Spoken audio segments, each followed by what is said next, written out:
Welcome to Clixed Off, brought to you by Lucky Dice Cafe out of Huntsville, Alabama. Check them out at LuckyDiceCafe.com. And now for your hosts, Daniel Powell, Jason Alvey, Alex Coons, and Tylor Spees.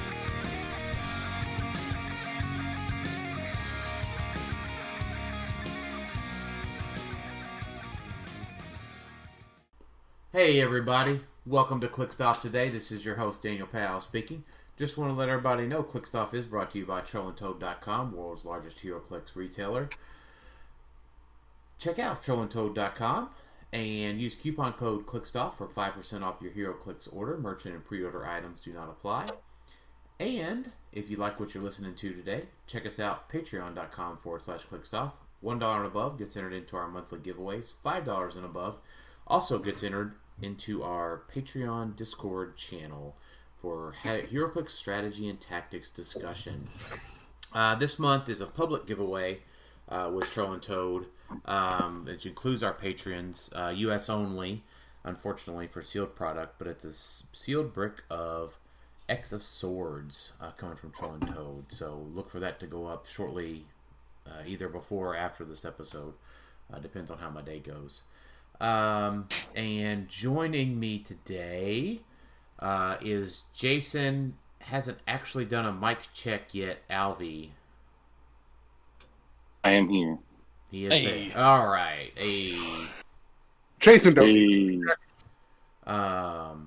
And also joining me today is Tylor. I'm assuming doesn't really actually like Gencon very much. Spees. I had a blast. All right, we'll talk more about it in a minute.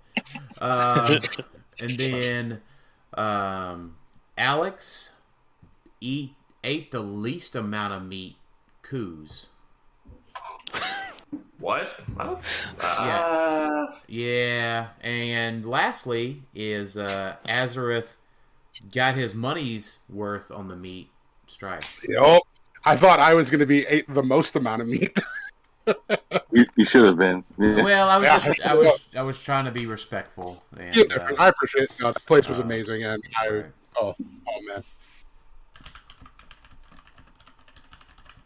So, cool. I do We're not sponsored by Photo Chat. Oh my gosh, could you? Hey, what to? But we could be. Oh my gosh, we could be. Yeah, all right, we don't want to talk too much about it because we don't want to give them free publicity. But if they wanted to, right, exactly, Because they're listening. we're your target market, I think. So yeah. So we're here to talk about Gencon today. Wrap up U.S. Nationals. Talk about the Road to Worlds, which is a very short road because it's 5 weeks. Today's Tuesday. Obviously, Or like the back alley to Worlds. yeah. It's a short walk back to the truck every night that Jason loved so much. Well, if it wasn't so goddamn hot, I wouldn't mind it so much. Oh Right. my god. So, all right, we're going to talk about Gen Con. I want to talk about, I got an agenda, sort of, that I at least got in my brain of what I want to talk about. We've got some thank yous to talk about. We've got the stuff that didn't happen at the tournament that I want to talk about, right? The reasons why you should go to Gen Con, sort of the ancillary stuff. I want to talk about... I really wanted to frame it up as the health and safety version of it, but just more of what went right for me, what I needed to improve on, and what my recommendations are for Worlds. And then looking forward to Worlds. So we got a lot to talk about. I think we're going to be here for a minute talking about stuff. not 6 hours for those that are worried because the last episode was right 5 to 6 hours. So I thought we were trying to break the record again this week. oh my gosh, we could. There is a lot to talk about. So that goes out to 7 hours coming up, folks. Let's go. That goes out to my first thank you for everybody. It was a blast to meet all of the listeners that we had not met before, or forgotten that we had met at Gen Con. Because some of these folks we hadn't seen for 3 years. So I know that who stuck out. I mean, my goodness, I don't want to name any names because I feel like I'll miss somebody. But Peter Marshfield, Corey Long, oh my gosh, the Jay and Michael from Indy were a blast to hang out with in the BRs. I got to talk to Josh Parlin again. And these are just players, right? So, oh my gosh, there's so many. I had a mental list of them, and now I forgot. I'm blanking. But then, of course, it goes without saying, all of the competitive players, right? Adam, Isaac, Ed, Scott, PJ, et cetera, et cetera.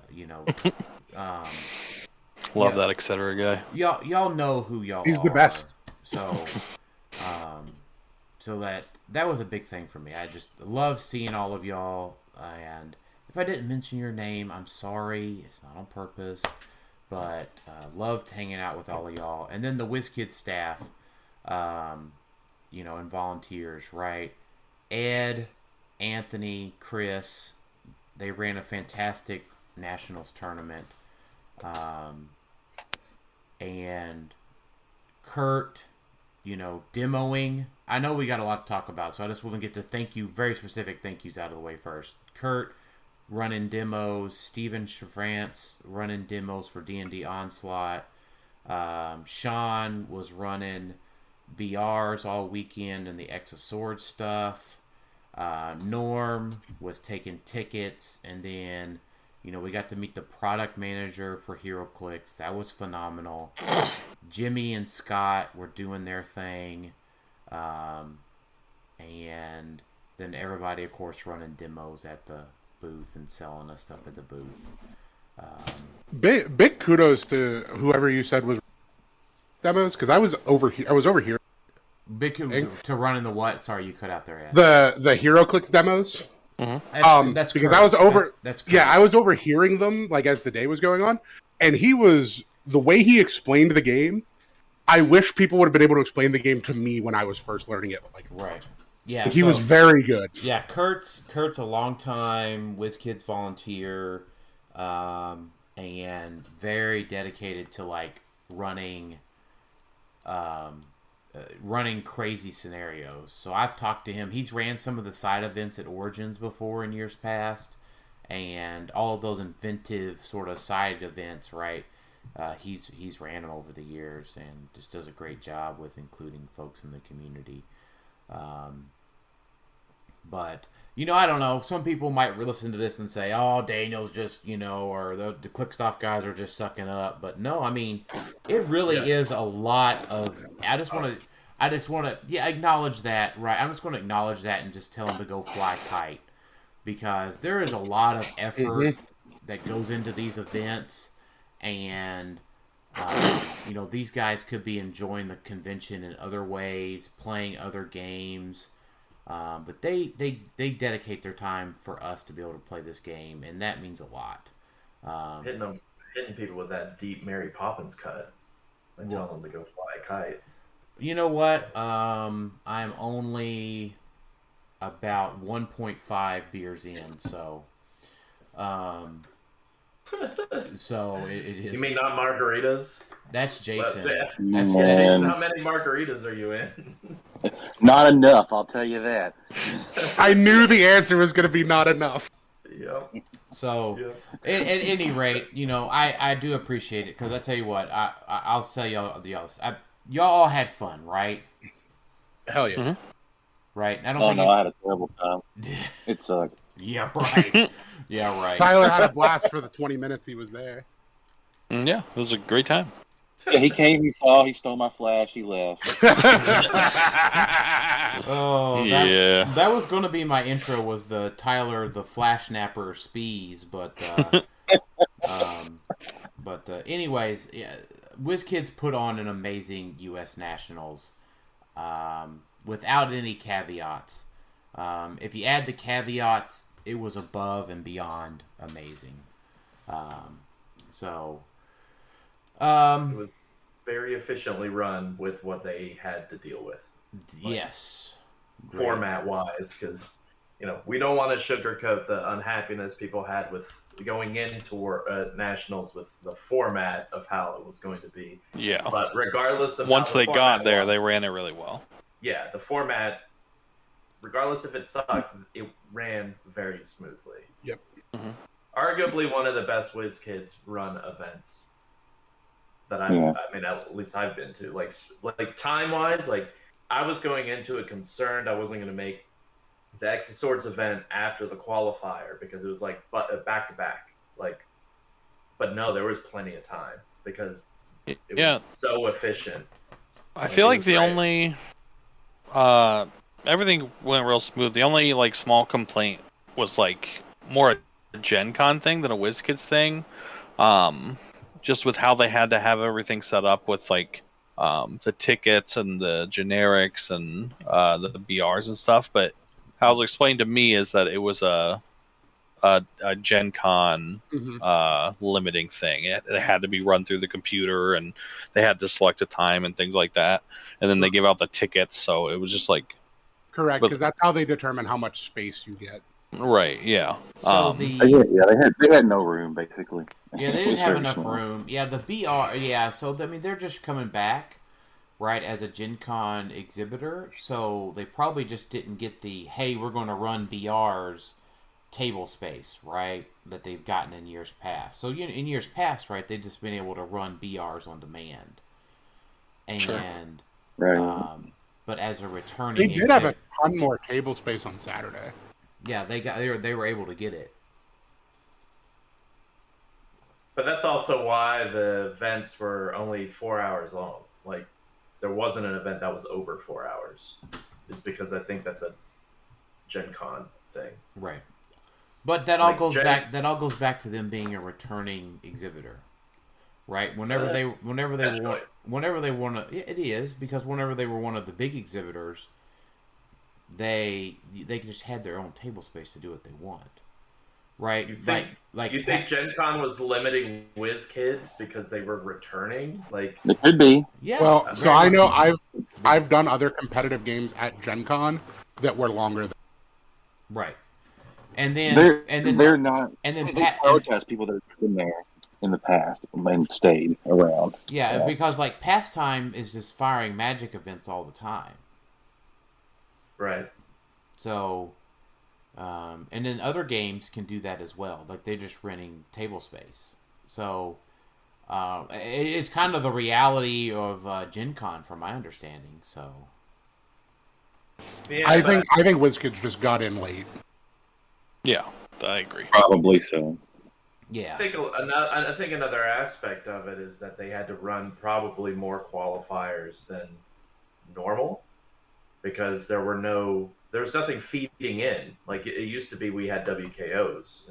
And there were WKOs from 2020, and that there were rock points that could have qualified people for right, I'm saying not as many leading into it normal. No, it was just space, right? Because that's why they did the pods of 16 because they only had room for 8 competitive games to be played at a time.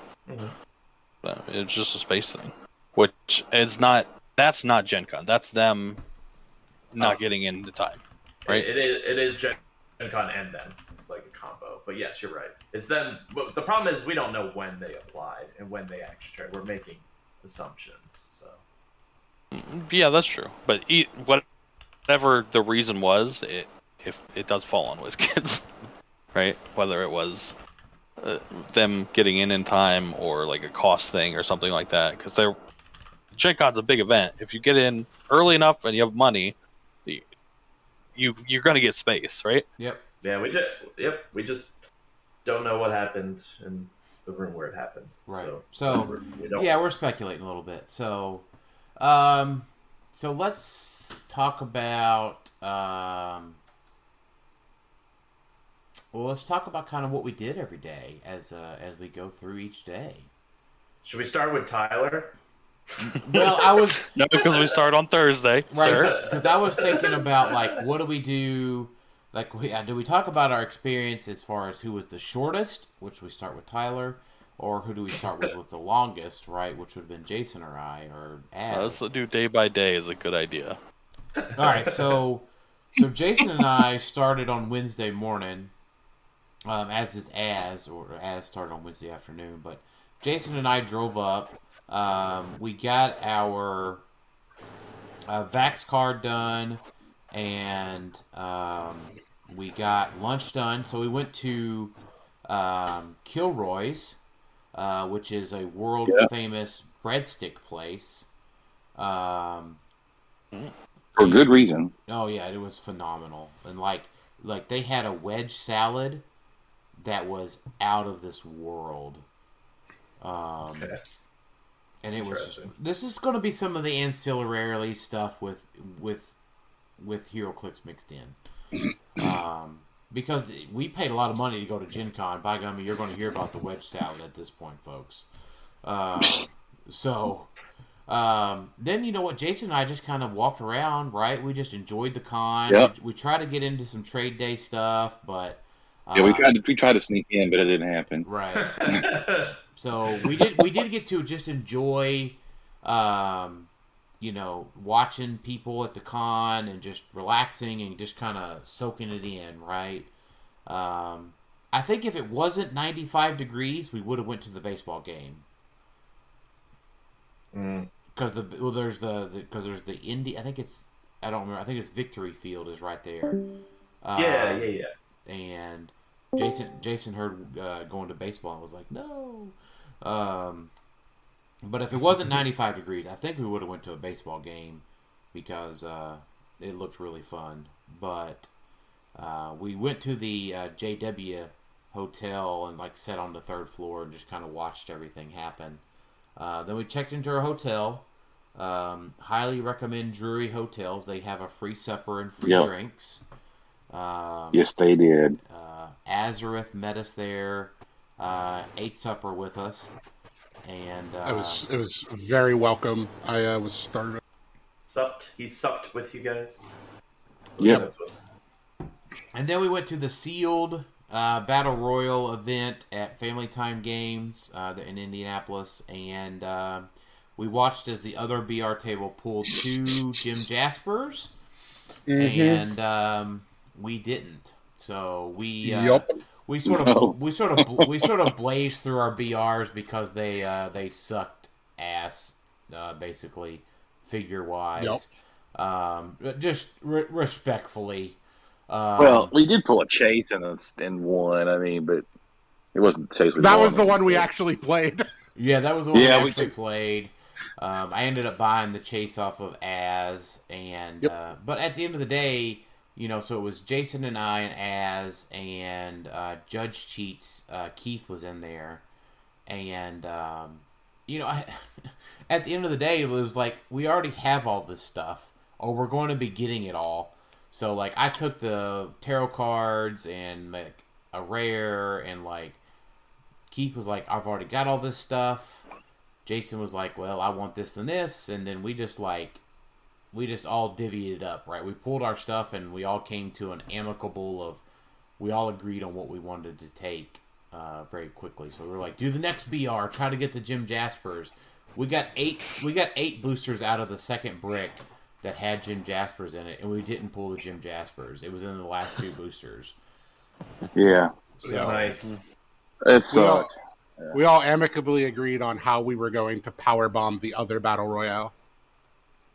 Yeah. Was definitely a consideration. So, but then we got back to the hotel and, we had a good night's rest, and then Thursday we got up, and that was, so the events didn't kick off till 1. So we went through the dealer hall for a while. And I would say also Wednesday, the door was open. So Jason and I got to stick our heads in and check out to see where WizKids was going to be playing in the gaming hall. So we checked that out. Then Thursday, shout out to our sponsor, Troll and Toad. I had a huge buy list, and I filled it out beforehand, walked right in, handed it to the buyer, got to meet our marketing contact with Troll and Toad, have a great conversation, handed in my buy list, and I was in and out in 10 minutes.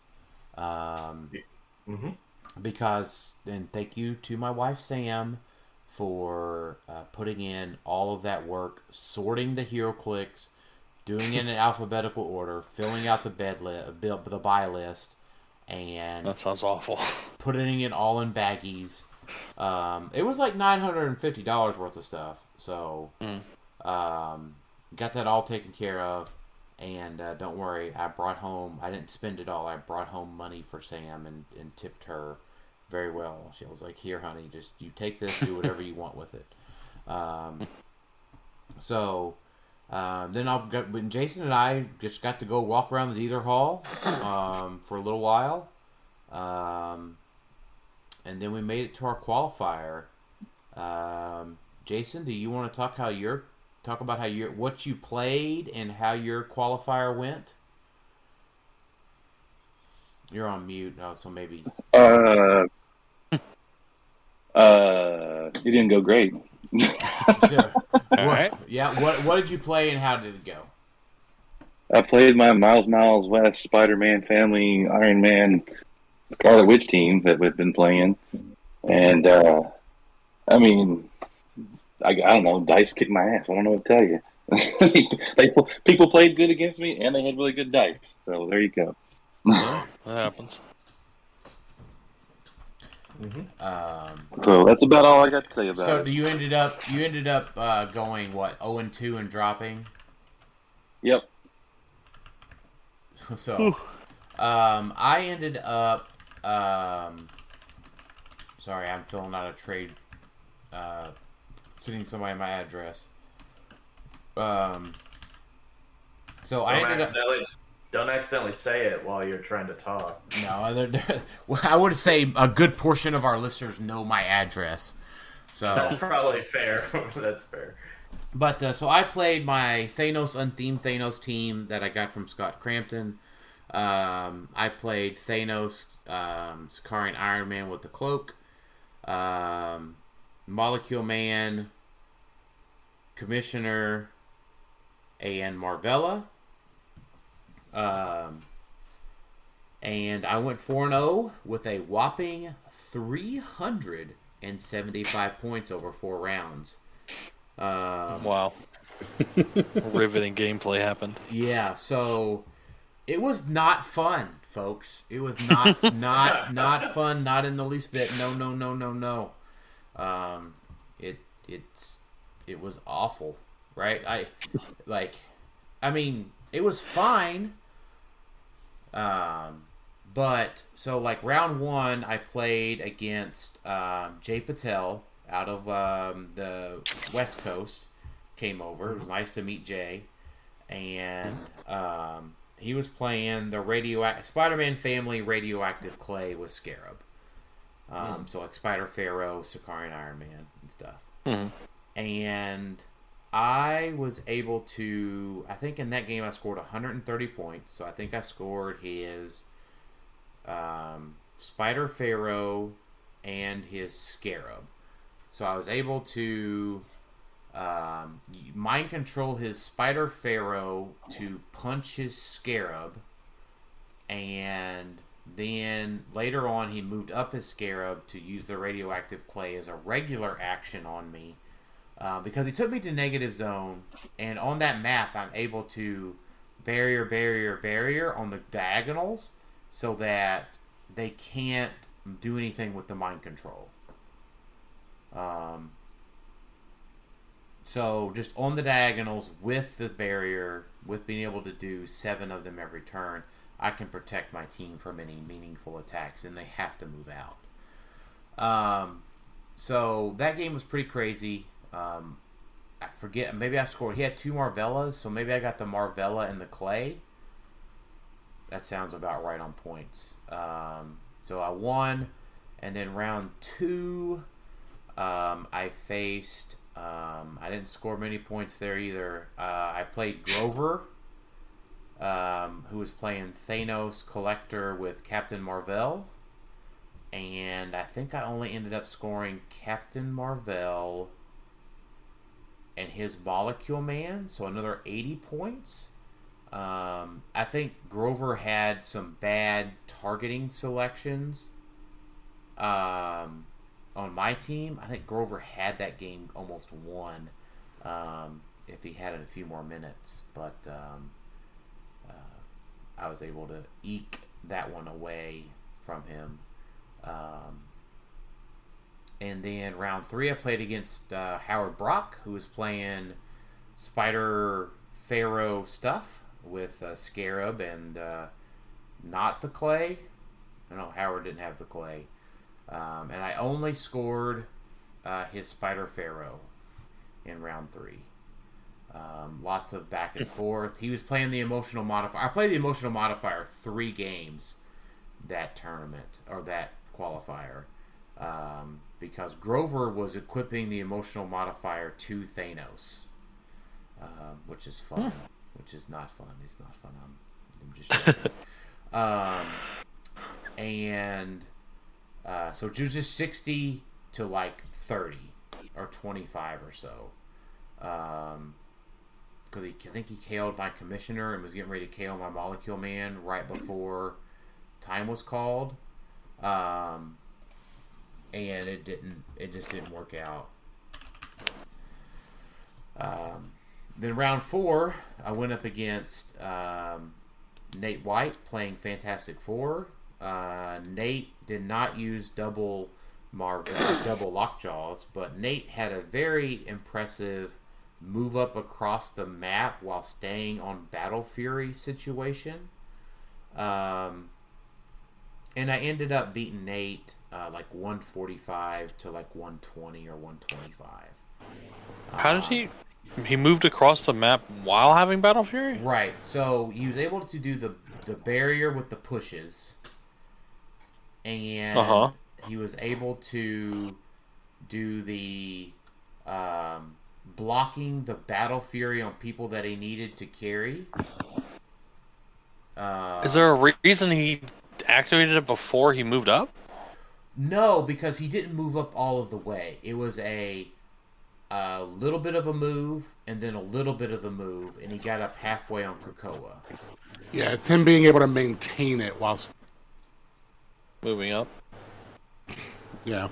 It is very tricky with Lockjaw to get that, or whoever he had carrying it. Yeah, he had VVD, Valeria Von Doom 30-point chase carrying it.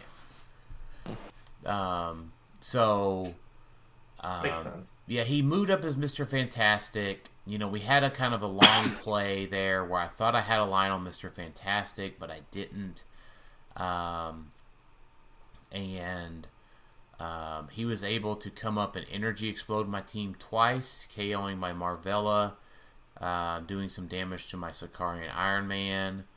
But my commissioner was safe. My commissioner ended up taking, I think, 1 hit at some point, put him on enhancement. So I think that turn later I was able to KO Mr. Fantastic, Valeria Von Doom, and something else. I ended up KOing his Franklin Richards the next turn. And it just kind of went downhill for Nate from there. So I ended up 4-0 with less than 2 points worth of games. It was not the way I prefer. It's actually impressive. I mean, it sounds like Thanos gameplay. That's what it sounds like. No, that is not true. I typically go for the wipes, Tyler. Okay, sure. Thanos is because it's a butt puncher. That's why you need the wipes. Thanos is generally more low scoring than the average team. That is not true from my data. Okay. I think post errata or Yeah. watch list, I think it's more true. Like, if you were including pre-watch list, then yes, I would say Tyler was wrong. But post-watch list, I think it definitely is much lower numbers. I'm sure Scott saw similar numbers. Scott did. Scott did not qualify in that one.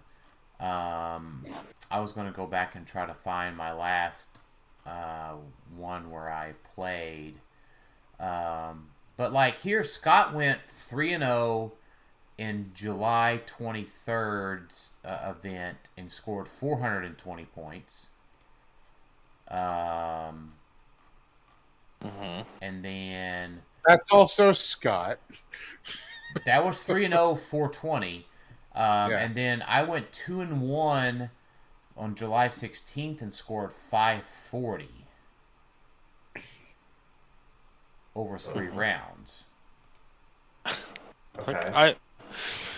You can score high, but on a team where a lot of turns you're mind controlling and then phasing 12 squares away, you're generally scoring less than a team that's attacking. In the meta right now, there's like 4 attacks a turn, right? Yeah. So that sounds like what happened. And you always brag about 15 squares of berry a turn or whatever. That's gonna lower the scoring of a game. And what tournament were you talking about with that? Right, and here's one where I played in. He's talking about Brad events. Yeah, Brad events. Here's another Brad event where I went 3-0 with 830 points. Again, I'm not saying it doesn't happen. I'm talking about the average. Right. So How many points? 830 over 3 rounds. That was in the end of June. Yeah, it was post-errata, though. It was when we were assuming non-standard with mind control only on the proof targeting. But at any rate, so that was tough. That was tough, right? I had to go 4-0, but I squeaked in. And then Thursday night, was Thursday night, Jason, the Mexican restaurant where you had the giant margarita? Yes. Yes, Sounds like that because Jason probably needed it. Yeah, That's the one. Yep, that was it. Yeah. I came into town on Thursday evening. And Yeah. so And that Mexican, Alex found us a Mexican place out near our hotel out by the airport, and he was like, yeah, this is a super highly rated Mexican place. And, dude, it was bussin', for sure. Was it like a local place? No idea. Yeah, It seemed I think it was. It wasn't like Taco Bell or something. it was probably it looked like it was run by a family. You know when it is because there's always like a young teen person that's like up front. sleeping. Yeah. And it's usually the hole in the wall places, like the ones that are, like in part of a big, like there should be a GameStop next door or something where it's like one of those places. Me and LTVH found one of those in Huntsville, and there literally was a GameStop right next door. But it was like it actually had like a lunch buffet. That food was so good. Yeah, I don't remember what it was called, but yeah, you want good food. Most of the time, it's those. Like, look them up first. Like, don't just go into a hole in the wall places. That could be dangerous. Well, the food was excellent, and the margarita was strong, and That's yeah, very true. But definitely some good food. Yes, it was. Yeah, so that was really great. I felt pretty good after that. Right. Yeah, and they had giant glasses of Modelo, and that's what I had that night, and it was really good. Yep. So we enter Friday. So Friday morning, I didn't really have anything to do. Alex, were you in the first qualifier on Friday? I played on Thursday. Oh, I'm so sorry. I was there on Thursday. I'm so sorry, Yeah, you're right. I'm 2.25 beers in now. You're fine. Yeah. What did you play and how did you do on Thursday? So I played a PJ Scientist team. I played in Columbus. First round, I ended up not making cut. I went 2-2. My first round opponent didn't show up for 10 minutes, so I started the day at 10300 and still fell short. Okay. Played against Scott Crampton in the second round. Beat him because he's a scrub. No, honestly, playing in that qualifier made me realize that WizKids needs to ban Hell's Pit. I don't. No, that map so for a couple of reasons. One, it is oppressive for a lot of teams. Wait, you play Wizard? I know. It's right for that, and I'm saying that map should not exist. Oh, okay. It's oppressive for a lot of teams. And two, I actually was getting a headache looking at the map. Okay. Because it is a very bad color scheme. Because it's red on brown. And the elevation changes are not clear. So it is a very, very difficult map to even just look at. I showed it to Barnstable when I told him, I'm like, this map needs to not exist. He's like, why? And I pulled it open and he was like, oh. I don't think it needs to be banned. I don't think it's as bad as that. Maybe the color scheme I can agree with, but you're allowed to be wrong. Don't worry. Sure, and I'm also colorblind, so maybe. Yeah, so probably it's less for you. Wait, you're colorblind? Oh my god! But I don't remember this. I played Scott. I won map. I took him to Hell's Pit. Two interesting things of note in that game. One, the way he had his cloak set up to equip, he did the normal send Marvella out to pick it up. Didn't have enough movement to get back up onto the elevated, so she actually wouldn't have been able to sidestep back up. So I told him to just move the cloak. Oh, sure. Because she loses flight once she gets the token. I'm like, just put your cloak here. But what happened his next turn, could not go back on. He didn't know that Thanos was on elevation 1. Oh, okay. Because the starting area are split elevations. Yeah, on I think just one side. Isn't the other one not? Correct. Yeah. On the side with like the square center, the square spot in the middle. Yeah. So he was calculating all of this stuff to kill my demon in armor, and then went to shoot with Thanos, and we're like, you're not on elevation 2. You can't see. Well, that happens. Yep. Which Hell's Pit gave me more headaches playing it, and I'll go into that with my last round. Third round, I played Nate. I lost. He won map, stole both my equipments and destroyed them, but he had a really cool setup on how to do it, which was like TKing out Mary Jane, double barrier bumpering her with Human Torch, and then making the paparazzi to sidestep break. I thought that was really cool. And I did my normal alpha move up, killed Valerie Von Doom, and knew I was going to get pulse waved once. Forgot that Franklin could also pick running shot pulse wave, and got pulse waved twice. And then I was double tokened, so I got pulse waved 2 more times. Yeah, that does not bode well for scientists. No. PJ came over as the game was like wrapping up. He looked at me, he's like, "Got pulse waved, didn't you?" I'm like, "Yeah, sure did." I scored like 95 points in that game, so I'm already sitting like not great. But if I win and I wipe, I have a chance. Because I'd be at like almost 800 points. Yeah, you would have gotten at 3-1. You would have gotten in. So I played Howard. I win map. Howard playing the team that Dan mentioned, which was like Scarlet Witch, Venom Magneto, Scarab. I go to Hell's Pit, and Hell's Pit gave Howard so many fits on his turns that I ended up trying to like give him as much information as I thought he should have, which kept making him retake back like what he was trying to do. And this is nothing on Howard, but I ended up expending more energy on Howard's turn, so I ended up playing sloppy on my turn. Like I picked Hypersonic Speed Precision Strike with Sakari and Iron Man, and then shot Scarlet Witch for 3 instead of 4 when I could have shot her for 4. it's With, 4 like, to the an stop. answer or something? Yeah, it's 4 to the stop click, not 3. And I was like set up to kill her. Gotcha. So, and then we hit 2 rollouts at the end, which wouldn't have mattered anyway, even if I would have won, because I wouldn't have scored enough points. But yeah, and then I just enjoyed my weekend the rest of the weekend because I didn't play any more qualifiers.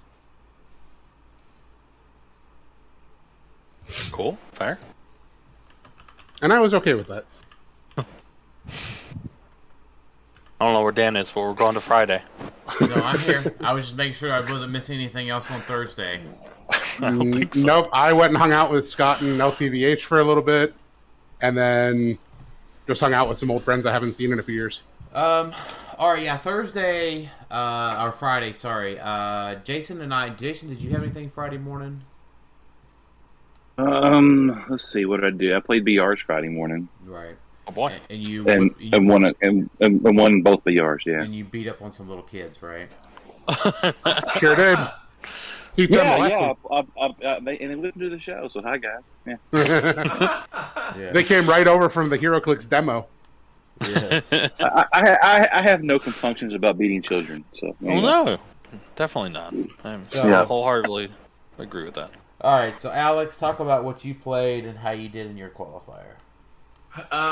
So yeah, I went into the qualifier just hoping for the best. I played the Celebrity Spider-Man Family Fantastic Four team, so Scarlet Witch, Sarkarian Iron Man, Marvella, and then you have the, like 150 points of swap with Fantastic Four, which I don't think I brought anyone else in. Franklin, Lockjaw, Valeria, Von Doom, and left the Human Torch out there, the deep cuts. I don't think I ever used anybody else. So my first match was against Patrick Frazier, and I'm going to do a video where I roughly go through all of my games for the day on Roll20, so you can kind of see what happened a little bit more at some point, hopefully this week. But my first match was against Patrick Frazier. I lost map. He was playing a monster team, but not his typical monster team. It was double Scarabs, Sky Tyrant, like 4 Gigantas, like 3 or 4 rare Gigantas and 1 Prime Giganta. Yeah, it was actually Secret 16. Yeah, sorry. Well, yes, Secret 6, not monster, but close enough. And so that was a little spooky. I positioned pretty well to avoid Scarab hits, I feel like. He did like slowly whittle down like Scarlet Witch because he's able to outwit through everything. So she was constantly getting double outwitted, and he would just keep dealing her 1 damage, ping ping. And there's a lot of retails on that. Playing in a world where there's not much retail anymore, getting retail just feels almost foreign now. Yeah. But I made a very bold play, which I harnessed my inner Tylor, and I got very aggressive. And he hadn't done anything with Sky Tyrant. This is like turn 2 or 3, and so I dared to hypersonic just run up in the middle of his whole team with Sarkarian Iron Man, and just like I'm just going to one-shot Tyrant and just expect my Sarkarian Iron Man to die. It's like I feel like that's a fair trade. Sky Tyrant is dangerous and his most damage outside of the retails, because I know Scarab is limited to the 1, right? So I succeeded, like even through the probs, like I succeeded. And he had like a 5. Yeah, and Sarkarian Iron Man actually survived like 1 extra turn. He missed a few things, but I kept getting retailed, and he was whittling down on Valeria, trying to get her down to, because she was worth more points, but ultimately time ran out. And so I took the win on the first one against Pat. The second game was against Scott Crampton. So he joined that second qualifier for another go. I won map that time. I took him to the Desert Wedding, which was not great, wasn't bad, but there's blocking on one side. So he tried to barricade himself up. And so the first half of the game was us doing like a little dance, where like I would slowly move up and he would like slowly move around. And so a majority of the game was just a slow dance getting up there. And then it started going crazy back and forth. His destroyer came in. He was whittling down my Sarkarian Iron Man when I finally was able to take a shot through his barrier to destroy a barrier with Scarlet Witch, bring in Sarkarian Iron Man to charge Flurry, take out his Molecule Man and Marvella, knowing, once again, he's going to die. Like, I just felt that was a fair trade, even though it was 5 points less. I was like, to get rid of the barrier, as much barrier as I could. So at that point, he like brought in a destroyer, and then he hit me enough times where I brought in my destroyer, so I was able to like just one punch his commissioner before he was even able to bring out a rookie.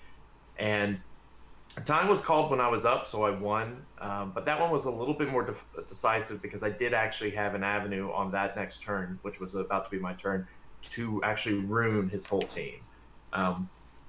I had some avenues of maybe a follow-up, but it was a lot more decisive than Patrick's match. He didn't make a commissioner the whole time? Yeah, he didn't make a rookie at all. Nope. Weird. Mm-hmm. Okay. Because he was saving space with the lineup. I think he didn't because he didn't want me to like EE like his giant that's behind the barrier. Sure. Potentially hit, someone else. There wasn't a lot of room in that corner of Desert Wedding. So I think he was just trying to save space. And they didn't want me to somehow, with Scarlet Witch or something. I don't know exactly how. Sure. Third match was against Colby. Is that his name? Colby? Kelby. Kelby. He was playing Jason's team.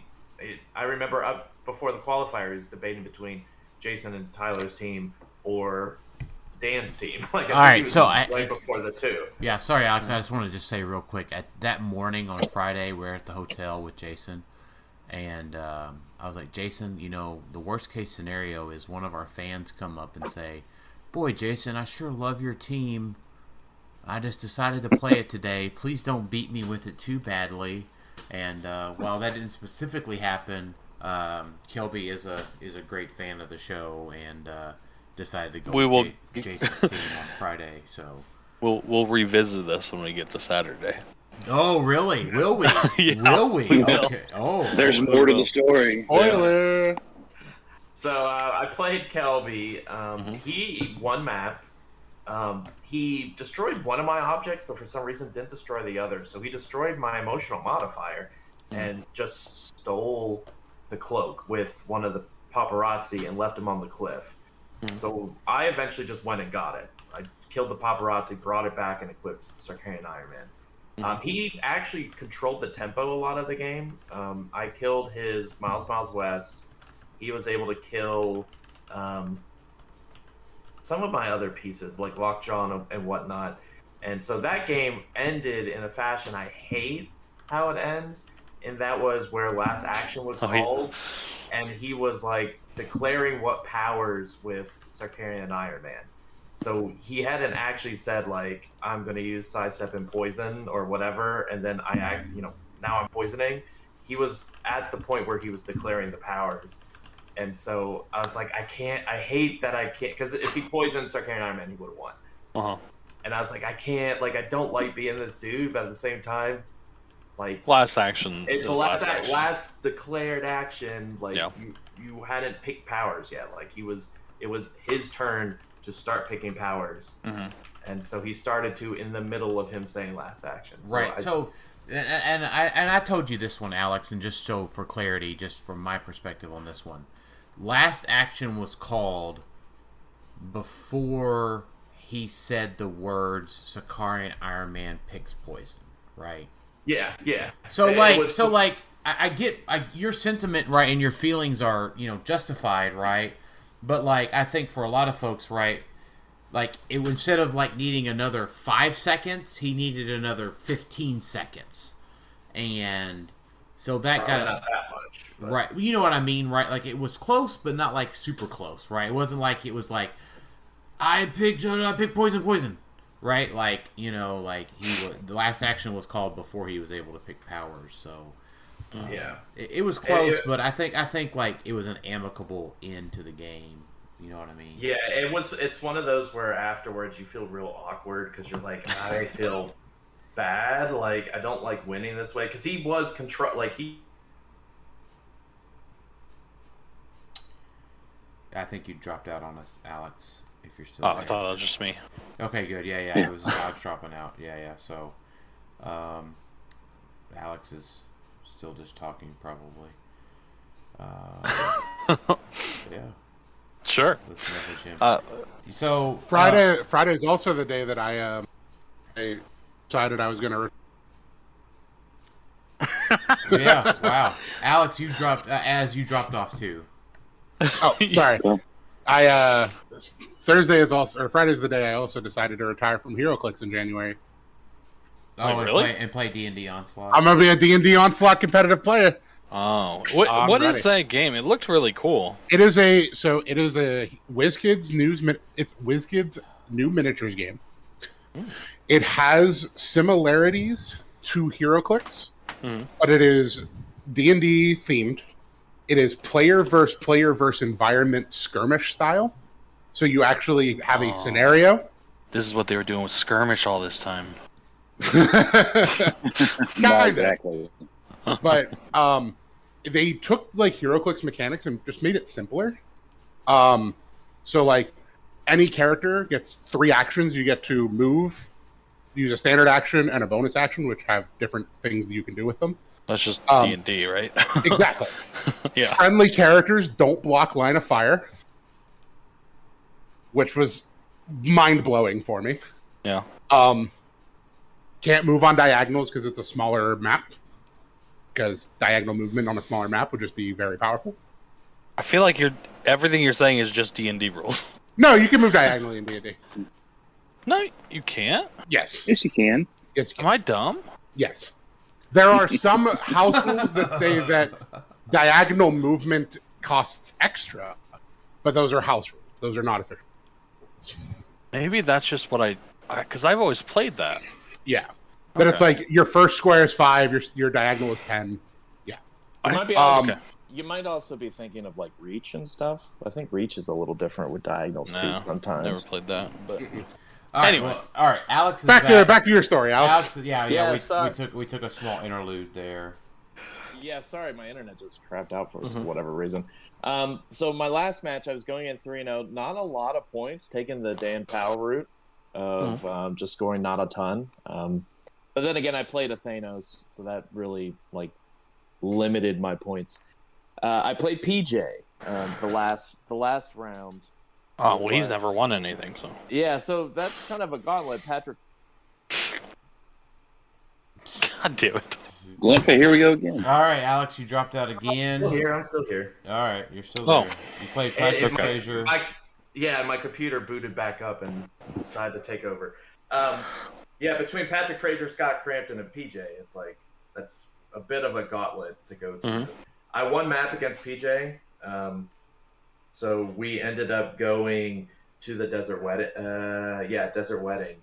And because that was kind of my go-to map. I had talked a lot with the UK Nats winner Alex Crow about it because he played, the same team. And I forgot to mention, in Pat Frazier's team, he took me to Eastview Park. I hadn't been there before. It is another open map, but it has a little bit of barrier on it. The game against PJ was another one of a little dance. I kind of moved up a little bit, barriered myself in. He kind of moved around a little bit as well. And then we started trading shots. I was able to take out his wizard and flash.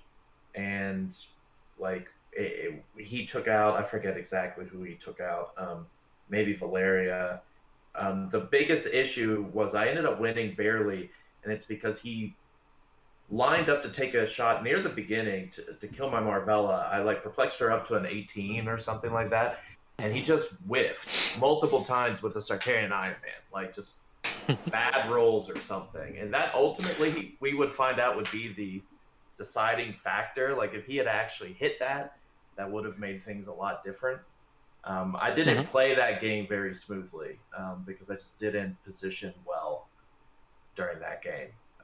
But I did ultimately win, barely.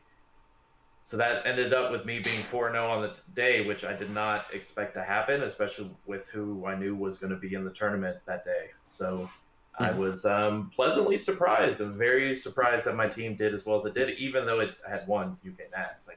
I guess I can't be that Sure. surprised. But yeah, it was all in all a great qualifier on Friday, and then my mushy brain went immediately into the X of Swords special event with the 3 months of sealed. Right. So yeah, I guess you, Jason, and I all played in X of Swords on Friday afternoon. Mm-hmm. Jason, how did you? Let me ask this, Jason. Dave may be about to ask this. How did you feel about the general format of X? Not necessarily the month 1, month 2, month 3, but as the event, because there's people in a couple weeks that are going to be playing this OP event. The boosters are built specifically to be played as BRs. How did you feel about that? I thought it was one of the most fun BR sets I've played with in a long time. Wow. I do. I mean, I thought it was pretty. Other than the one figure I ran across, I thought they're pretty balanced. The maps are fun. I actually have no idea. So you get one booster. You get a sword, right? So your booster has 4 figures and a sword, and you pick a figure and pass it. The way that they played it was all figures have the sword bearer trait. Okay. So, and it just starts with it, right? So, you pick a figure and you pass it, and you end up with 4, and then it's got the whole revival aspect to it, right? So if your figure's knocked out at the beginning of your next turn, that figure respawns in your starting area. And they had no tokens on them; they can just go. Yeah, those are the new BR rules. So if your character is KO'd, it is scored at the beginning of your turn.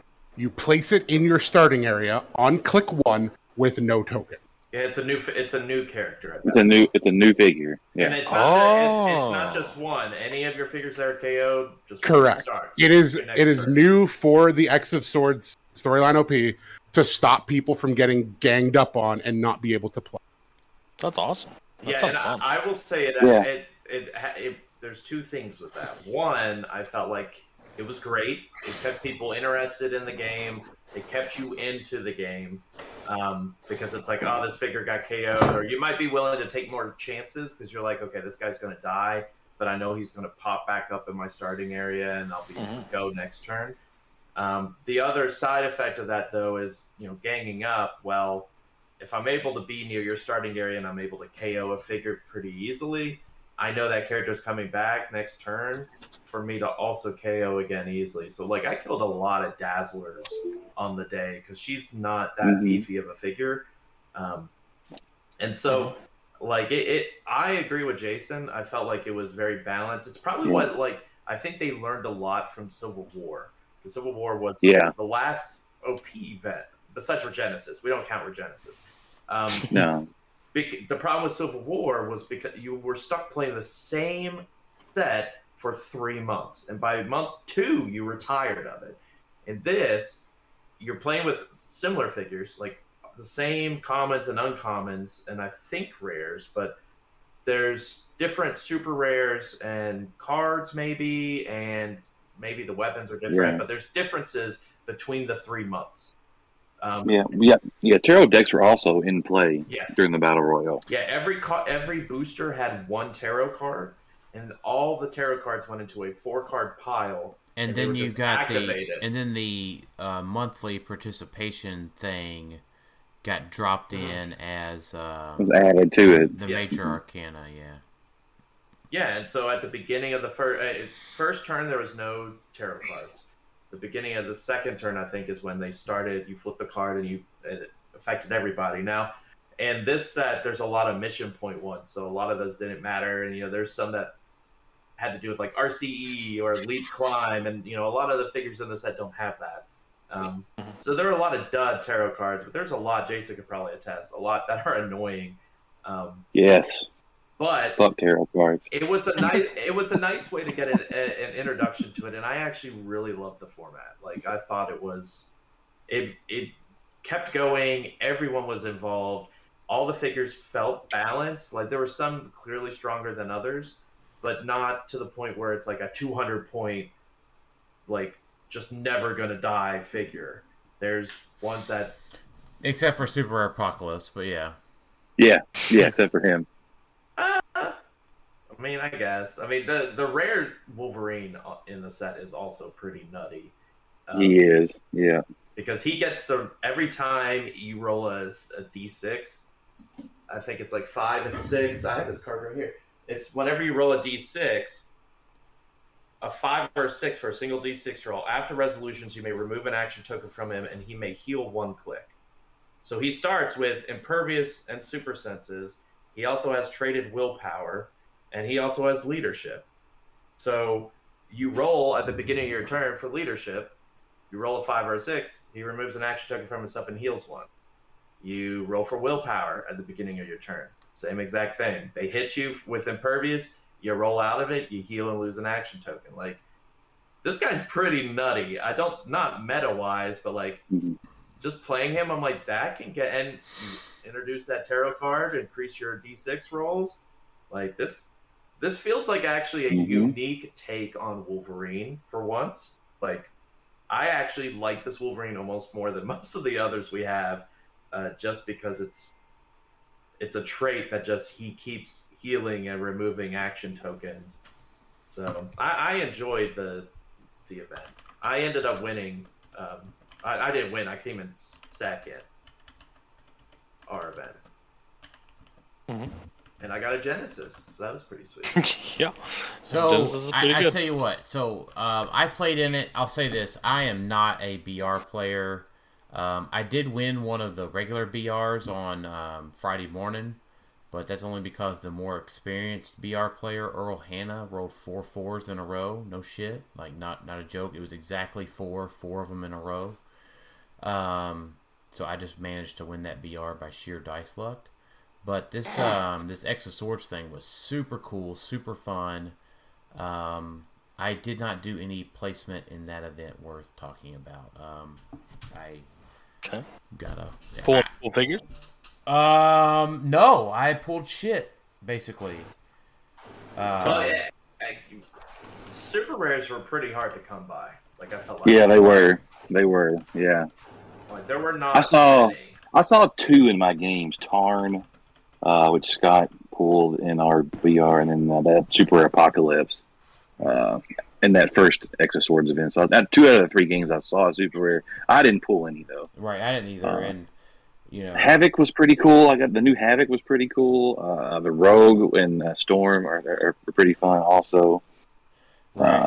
And I would say that Jason and I, just to prove how terrible or how much I'm not skilled at BR play, Jason and I got into one of those events together and did not coordinate our attacks nor attack the same people nor anything. It was also in a BR, just to further prove this point. There's a Mr. Sinister with a friendly rally die of 1.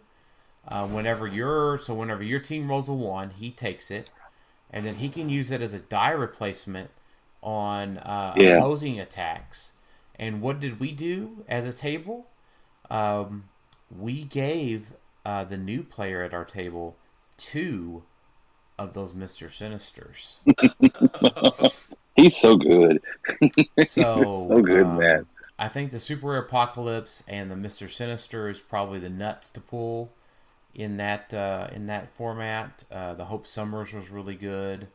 Wolverine really sounds like I never saw him, but Pog or Pog isn't bad either. There is an uncommon Pog or Pog that makes a giant Pog that just doesn't die because it instead Pog or Pog takes the damage for the Pog. For the Pog. Yeah, I think the OP event is a lot better than the main set, in my opinion. Yeah, for sure. Rachel Summers was real good too. And one thing I want to mention based off of that, what you just said, Tylor, the weapons in this I feel like are a lot better. Except the Muramasa Blade. Muramasa Blade sucks compared to the main Muramasa Blade. But we get the better figures, I think, and overall on average. we get the better swords, and we get the better tarot cards in the OP event. We'll go. Obviously, we'll do a set review of the whole OP event when we get. I think we may have everything from it, but we'll do that a little bit closer. To answer Richard Shaw's question, when can we expect a tier maker for the Exoswords main event or Exoswords? Oh gosh, hold on, that's not main the right set. point. So when can we expect a tier maker for the main Exoswords event? Well, that's coming this week. When are we going to do a set review for the slop? Was probably closer to August 24th. Yeah. Yep. Or whenever we get the full set. We're still missing some pieces. Yeah. I think we're only missing some tarot cards. I think that's all we're really missing from it. Oh, really? Yeah, because keep in mind the set is small. Like it's only like it's 42 figures. 42 figures. Yeah, 42 figures. Yeah, so only slightly smaller than Disney Plus. So it's not, just kidding, because I still think it's Disney Plus is way too small for a set. Yeah, it's so, closer to month 1 is when we'll probably do the set review. When hopefully we have the last tarot cards, unless they're in month 3. So. Yeah. It's hard to know which ones of those were which. Look, it was so fast you couldn't really just sit and look at the stuff while you were sitting there playing. And we took a ton of pictures on Facebook.com/Clixed Off if you're wanting to see what all's in the set. And there's hope, obviously, if they're willing to do this at Gencon, there's hope that obviously they'll try to do similar things at Worlds. Oh, I hope so. I'd play in it again. It was super fun. Yeah. I could definitely see it being a reoccurring or 2 or 3 times side event at Worlds to get people to come play, to at least do like month 2 and month 3, because month 2 won't even be out by Worlds, I don't think. So, yeah, definitely fun. And then we got to the fan appreciation. I think that was the end of our Friday, right? Yeah. So the fan appreciation, we posted all the slides for that on the Facebook page, and yeah, it was a great. We got to get some insight into some future stuff. Spider-Man set. And do we have a name for that Spider-Man set? Spider-Man Amazing. Beyond Amazing. Beyond Amazing. Mm-hmm. Interesting. Good. I was going to say, we saw a couple of things. On the slides, it didn't really cover everything. One, they re-emphasized that they're trying to bring back OP events, like to bring back into in-store events and revitalize what we lost during COVID. Is he like the executive producer or something? What was his title? I can go look. I think he's like right below Zirin. Yeah. So Jason was saying that, I don't know, Jason, who was the guy? And what did he do? Why was he relevant? Jake Theus. He had worked for WizKids back when Topps still owned them years and years ago, and then when Topps discontinued the game, he I think was part of a group that tried to buy it, which was unsuccessful when Nika got a hold of it finally. Yeah, so we had James Theus, executive producer. Jimmy's the senior product manager. Joe Nuzzo, who's an RPG producer, and Will Frank, who's senior manager marketing. Yeah, so Joe and Will talked a lot about RPGs and D&D stuff. Jimmy did the Clix presentation, and Jake just kind of talked about a little bit of everything. Jake's big thing was the first couple of slides that we talked about the HeroClix accessories, which I thought was really cool. Ways to display your HeroClix. So I think Jake's brain was in like cool new ancillary products, which would be cool. Yeah, so basically, if you look at the slides, they are like glass, or they'll be plastic containers that you'll be able to put your HeroClix in, and then they're also looking into glass containers that you can put your figure in and the actual comic book that you might see. And I thought that part was really cool. Like being able to take, most of the cards have the issue that this figure is from. So being able to actually go get that issue, hopefully, and being able to like slide that in with the figure in a display case, I thought that was really neat. But they also talked about traveling, like things to be able to carry your HeroClix in. They didn't show any of it because they're not to that point yet, but they are actively looking into, I don't know, I assume it's something like battle foam or something like that, right? Like some way to transport your HeroClix without having to just go to Home Depot and buy some like fishing bait containers. Or toolboxes. Exactly. I think they realize, this is an avenue that we are able to do. So let's utilize that a little bit. So yeah, you got it. So all that worked out. All that was super neat. But it was a great presentation. I think the return to organized play was super huge. So unfortunately they did not talk a ton about it. They just talked about it at the beginning, so they didn't make an announcement of like WKOs are back. But they basically alluded to, we're making a concentrated effort to bring that back, bring back more competitive playouts at your store and things like that. As far as like some of the previews they did, I mean, we saw a lot about the Avengers Forever set that is the next set that we get. Right. They showed one of the chases from there. We saw the Batman team up sculpts, a lot of sculpts from that, and the Teen Titans Go, and all the lantern stuff. They didn't show dials, but they showed a lot. They showed like one dial of Batman, who isn't very good, but he's a common, so we'll take what we can get.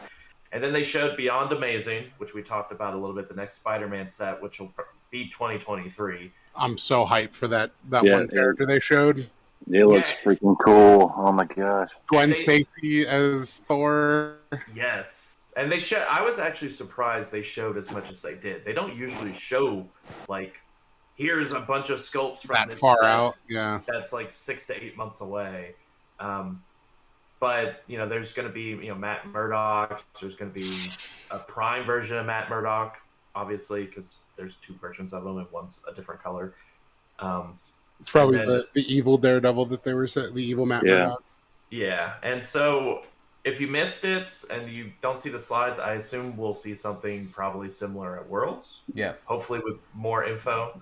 But it was definitely nice to see that. I did feel a little bad for the people sitting behind me because they were like the 4 the Dice Masters players. Yeah, the 4 Dice Masters like people. But hey, I would say that it appears that one of the Dice Master players has made her way into our Facebook group. And, oh, really? And she was playing some HeroClix too. Yeah, and she's been commenting quite a bit. So that's awesome. Yeah, so that was pretty cool. So this might be a good point to maybe take a small interlude and say, because she commented on the post about how Worlds is kind of unacceptable at this point. Mm.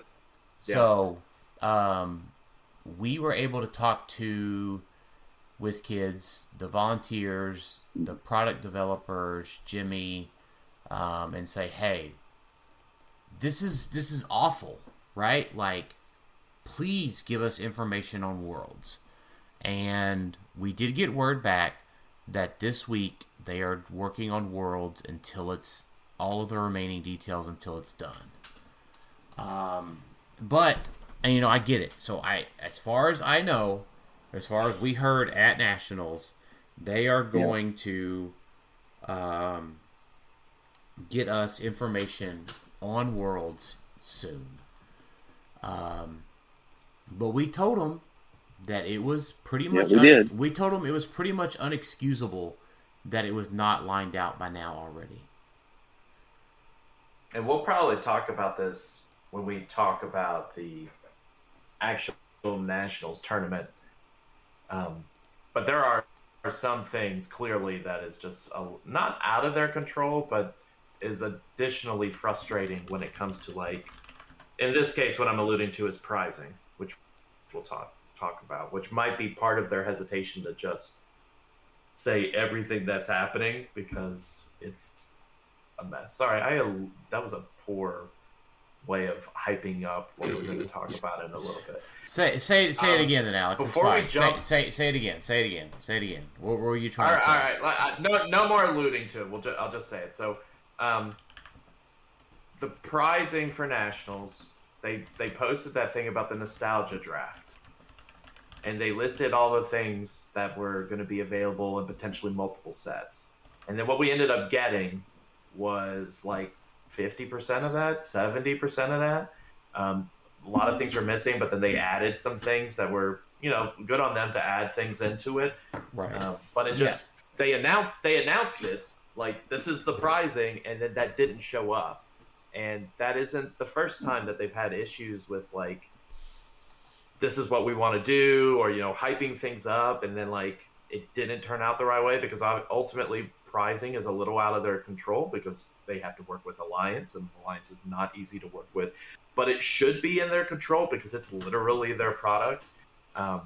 Right. So it's one where there might be hesitation with Worlds being like, this is the prizing, these are all the side events, here's all the sealed, because they may not have everything in hand to say this is what we're doing. Like, for example, I mean, Nationals, when it started, they were missing some things.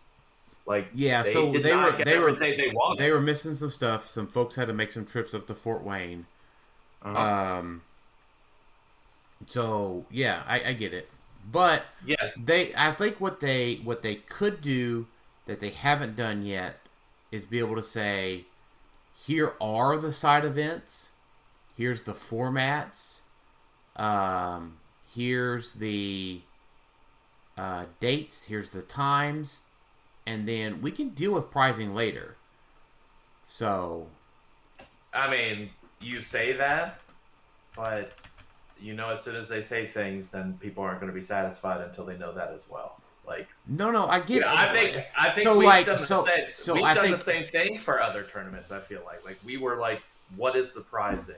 Like, they never said what Nationals prizing was. Right, we went to Nationals. We all attended U.S. Nationals on this call, and they never said specifically before what was pricing.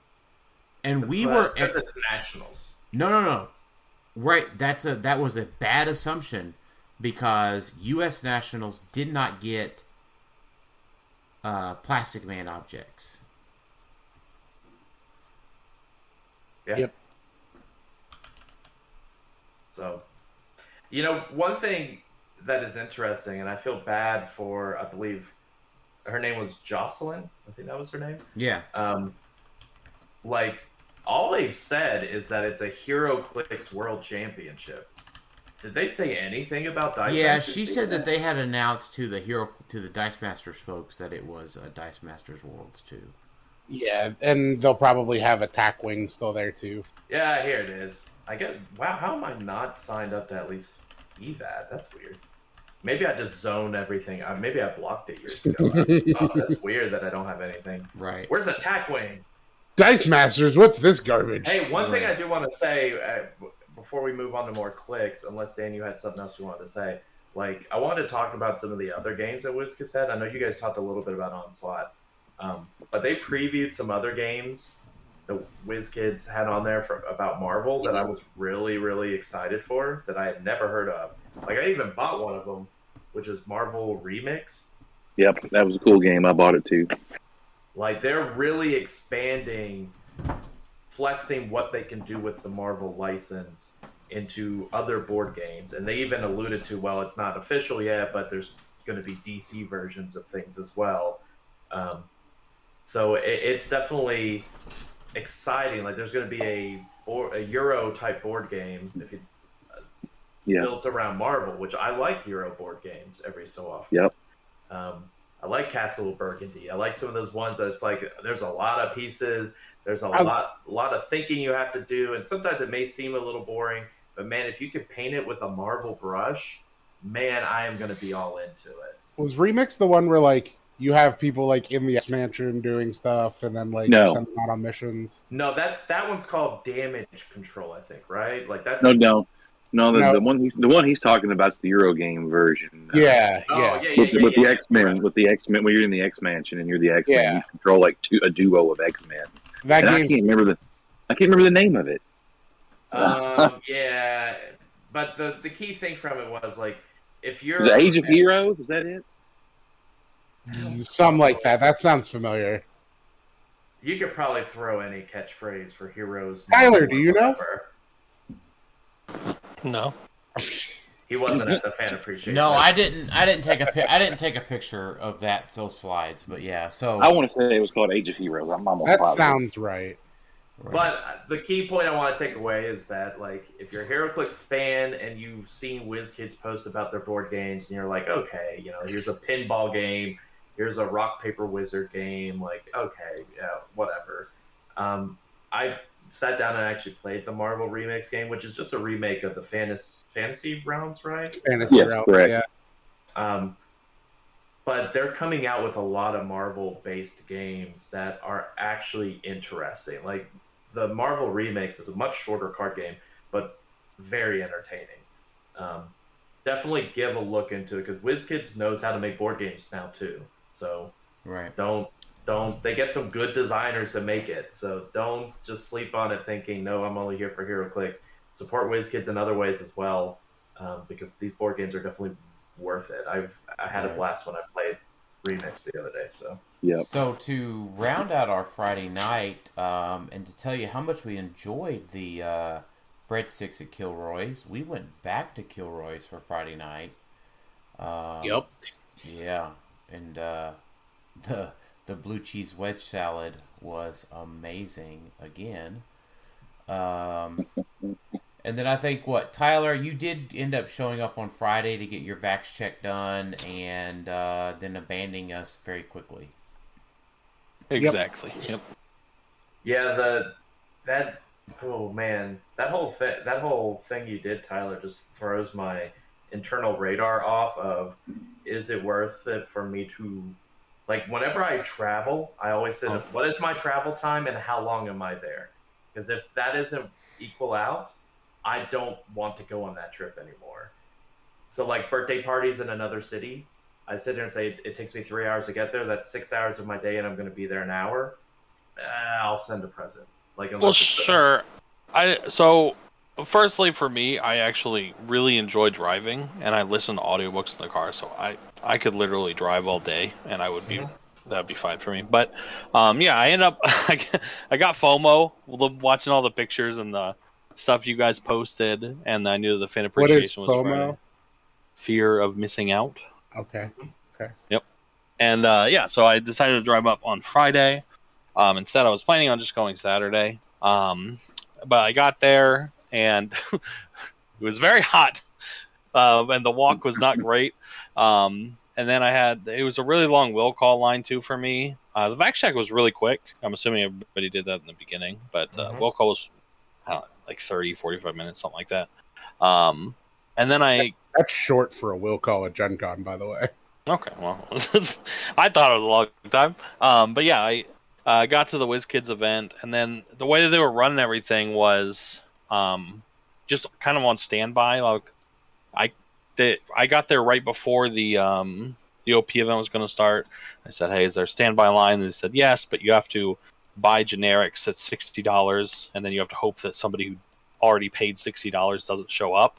And also the generics aren't refundable. So like, I didn't want to do that. And it was the same for the BRs. They were only doing it on the timed event, which I did not expect. I expected them to do it just whenever they were firing. And again, I didn't really want to pay for the non-refundable generics in the hopes that somebody doesn't show up for a BR. Is that a new thing? Because generics used to be refundable. They're like they would be refundable for to your Gencon account. Yeah, they're refundable to the Gencon account, but That's non-refundable. You still spent the Use money. that- You don't use have that it for next anymore. year. Sure. They're Oh, sorry, go ahead. Continue. they're non-refundable is how I viewed it. Yeah, so I didn't end up wanting to do any of that, and there was the same. It showed that the fan event was sold out on the website. I'm assuming I could have got into that, You could have. right? But that started at like 8, and I got there, sat down at like 1, so I just didn't want to sit there for 7 hours. So I just drove home.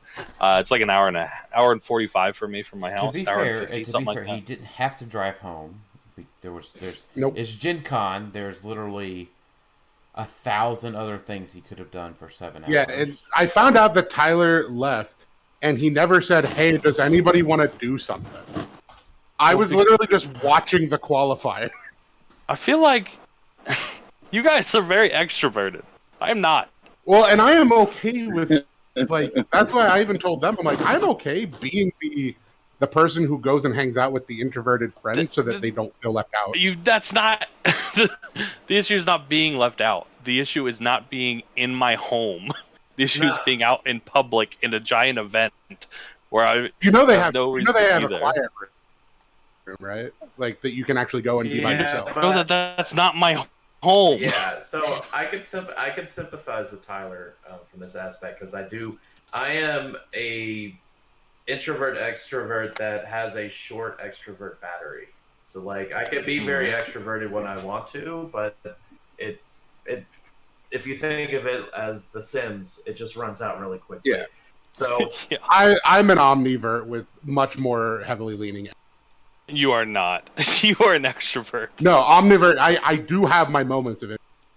I think Well, everybody has their moments of introversion. I think the biggest thing for me was I think part of it was just unfortunate timing. When Tylor got there, we were in the midst of the X of Swords event, I believe. Like That's true too. so, it's like it just started. yeah, so it's like we weren't able to find you, and so it'd be like, hey, no, just relax for a little bit, or like we didn't see you at all. And I think that's what was more annoying is like you showed up, and I was actually really excited to see you. And then it's like, by the time we were done, it's like, oh, he already went back home. And I'm like, well, I understand why. Like, I get it. It's just sucked that the timing didn't line up right to where we could actually, see you and be like, hey, let's, let's get a bite to eat before you leave at least, or something. Yeah. But, once again, I get it. It is overwhelming. It is very, like, from a sensory standpoint, it is very. That's why they have the quiet room. But it's not like you're going to sit in the quiet room like a child the whole time. Like yeah. like I'll sit in this quiet room for 7 hours. And then, Yeah, like just let me go home. I want, Yeah, I think it's more of like we didn't get to see you. I think that was what I was more sad about because we didn't even really get to see you on the next day either. Like No, not really. yeah, we got to play and then. Yeah, Right. I played you, Alex. So, But yeah, Real quick, what Tylor was saying though is a testament to a problem with how it was set up at Gen Con because it's not as if you go to Gen Con, you're able to hop in and play anything. I didn't get to play a single BR while I was there. Now I played obviously the qualifier and the House of not House of X, the X of Swords, but I would have been nice. Yeah, it would have been nice. So like either Friday or Saturday morning or whatever. Now I did. Jason was very nice Saturday, giving me his Onslaught demo ticket because I did have a blast playing Onslaught, and I can't wait to buy it. Can't wait to start a competitive team for it. Let's go. Clixed Onslaught is Let's go. Clixed Off Slot, whatever we want to call it. It's very, very interesting.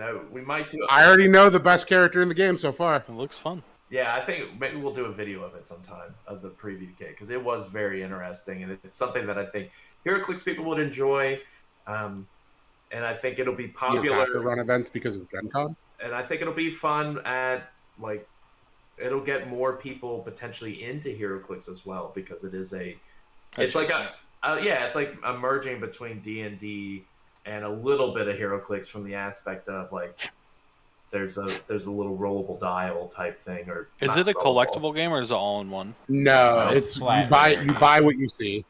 Yeah. Okay. Yeah. So Cool. So start out with Saturday morning. So TJ and Tylor had to play immediately. So I would say based on what for me, what I did on Saturday was I slept in. Yes, he did. Yeah, he did. I sent Jason down with TJ at 9 a.m. Alex had to go on down to get his Troll and Toad stuff sold. As you went down, I think just whenever, but Yeah, PJ got to sleep in too because he didn't have to be. right. Yep. And And then Tylor, you had a 9 a.m. qualifier, and I didn't wake up till 9 a.m. So, Sounds nice. so the final qualifier was 9 a.m. So Tylor was make or break to get in. He almost missed it. And he almost missed. He Oh, ran. yeah. Oh he my ran. God. He ran late. He didn't have Well, his ticket. no. I had to fill out his build sheet. Let me explain what happened, okay? Because I got there, I was like, man, I'm really glad. Like, it's annoying that I spent the money, but I'm glad I came yesterday. Got my will call, got my vac stuff. I knew the layout, knew right where it was. I show up. I'm early. I got there like an hour early. Maybe not an hour, but like 45 minutes early. I'm like, oh, this is awesome. I'm talking with people. I'm showing them the highlight of the weekend for me is getting to show off my brand new HeroClix box that everybody True. loved. It was Which was nice. nice. Very, Yeah. very nice. It The was five- so awesome. I got so many five- compliments. Yeah, Compliments. the 5 minutes we got to see it. Yeah, so that's the highlight of my weekend. I never got to see it. Well, it was there. But yeah, I get a lot of compliments on that. But then about 15 minutes before 9 a.m., 8:45, I walk up and be like, "Hey, I'm here to play in the thing. I signed up online." And they said, "Ticket?" And I said, "Nope, I signed up online." And then they said, "I don't care. I need a ticket." And yeah, I apparently need a physical ticket to do it, So to get in. How did you get your badge and no tickets? For those listening, and I know Alex went through will call, but it is $12.75 to get your badge and all of your stuff shipped to you beforehand. And it is so worth it. I didn't even have to worry about all of that. I packed it and it was ready to go. So this was my first Gen Con that I ever had actually done the badge shipping to my house. I'd always done will call. I will never do will call again. I didn't mind it because obviously the will call, like I was complaining about it, but honestly I didn't want to do it because I live in an apartment, so I just don't want to, like, I don't know, maybe it was like shipped in a box or something and it was just left or lost or misplaced or something. I didn't want to deal with it. It's a signature So required, which Mine was not signature required, but it was shipped in an envelope. Mine was shipped in an envelope, and it should have been signature required, but they didn't have anybody sign for it. Yeah, nobody Okay. signed. They just left it at my house. Yeah, but that was my thinking. But anyway, yeah. So I didn't have a ticket. Apparently, I looked in my like badge and stuff, and I couldn't find it in there. I don't know if they didn't give it to me or I lost it. But yeah, so I had 15 minutes left. I have to run all the way to will call, which I don't know. It felt like a quarter mile or something from where we were. Yeah. Like it's only it's one far. room. Oh, It's the far. biggest room I've ever been in. Yeah. Meanwhile, so- I'm dutifully filling out his. Yeah, build sheet I asked for him to them. fill out my build sheet because I had to go. I got there. I explained what was going on to him. I had to wait in the will call line again. It was much shorter, luckily this time, but I only had 15 minutes. I explained to them what was going on. They had to like call over a supervisor. I said, "Hey, I never got this thing. Can I please get another one?" And they didn't accept it. They're like, "This is an exception. If you find your other ticket, you have to burn it." And I was like, "Okay, thank you so much." So they printed that out, and I had to then run all the way back. So it was like a half a mile. And I was not ready for that. But yeah, I got back. I was still late. Technically, it was after 9. It was like 9. I can't remember. But he said that I had 4 minutes left, or I would have been DQ'd. Even though he just saw me, so it would have sucked. You would have been given a round 1 loss. You wouldn't have been. Oh, okay, sure. Either way. Well, I think part of it was also they were short people, right? Like, was that the one that they needed more people? Or? Yeah. I think it ended up just filling, because TJ got in and he was like second or third alternate. Friday afternoon didn't fill. Yeah, it was like 14 people, and I think the rest all filled. But yeah, and then I was able to get my ticket and get everything. So how'd you do?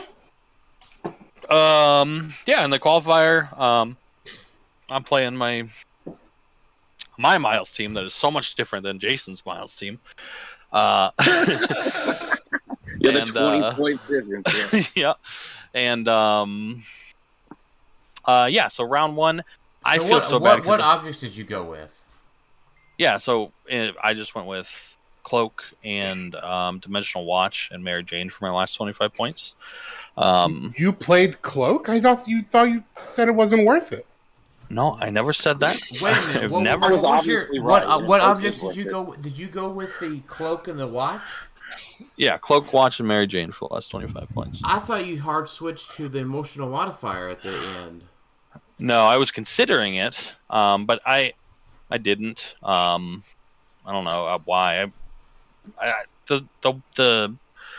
Did you ever equip flexibility the is better. Watch? Yeah, I tried to use it, but it didn't work. But the threat of it helped in a couple games. Yep. Yeah, but so the first round I do feel bad because I forget this guy's name. I know that he was Kelby's friend, and I think they're in the same play group. But he was playing a really cool team. It was a plus 10 Spider-Man team, and it was Soldier and a Robot with Steampunk Penny and 1776. And this was the sidekick team. Yeah, the sidekick team. It was really cool. It was plus 10. It was using 2 Thing robots and then 2 soldier sidekicks, a Kree soldier and I think a German soldier. Allied soldier, yeah. Which I think is the enhancement one. It is. Yeah, it was a cool team, and he had 3 Marvellas, and the Green Lantern at 50 points. I think that's it. But yeah, he won map. We went to Krakoa. My turn 1, I did all of my normal stuff. I moved up a little bit with some people. I sidestepped on Marvella. I carried a Scarlet Witch just to get her, 3 squares up. And then his turn, he alphas me with this team. So he. Oh, you got punched with Thing robots. Oh, I did. I got punched hard.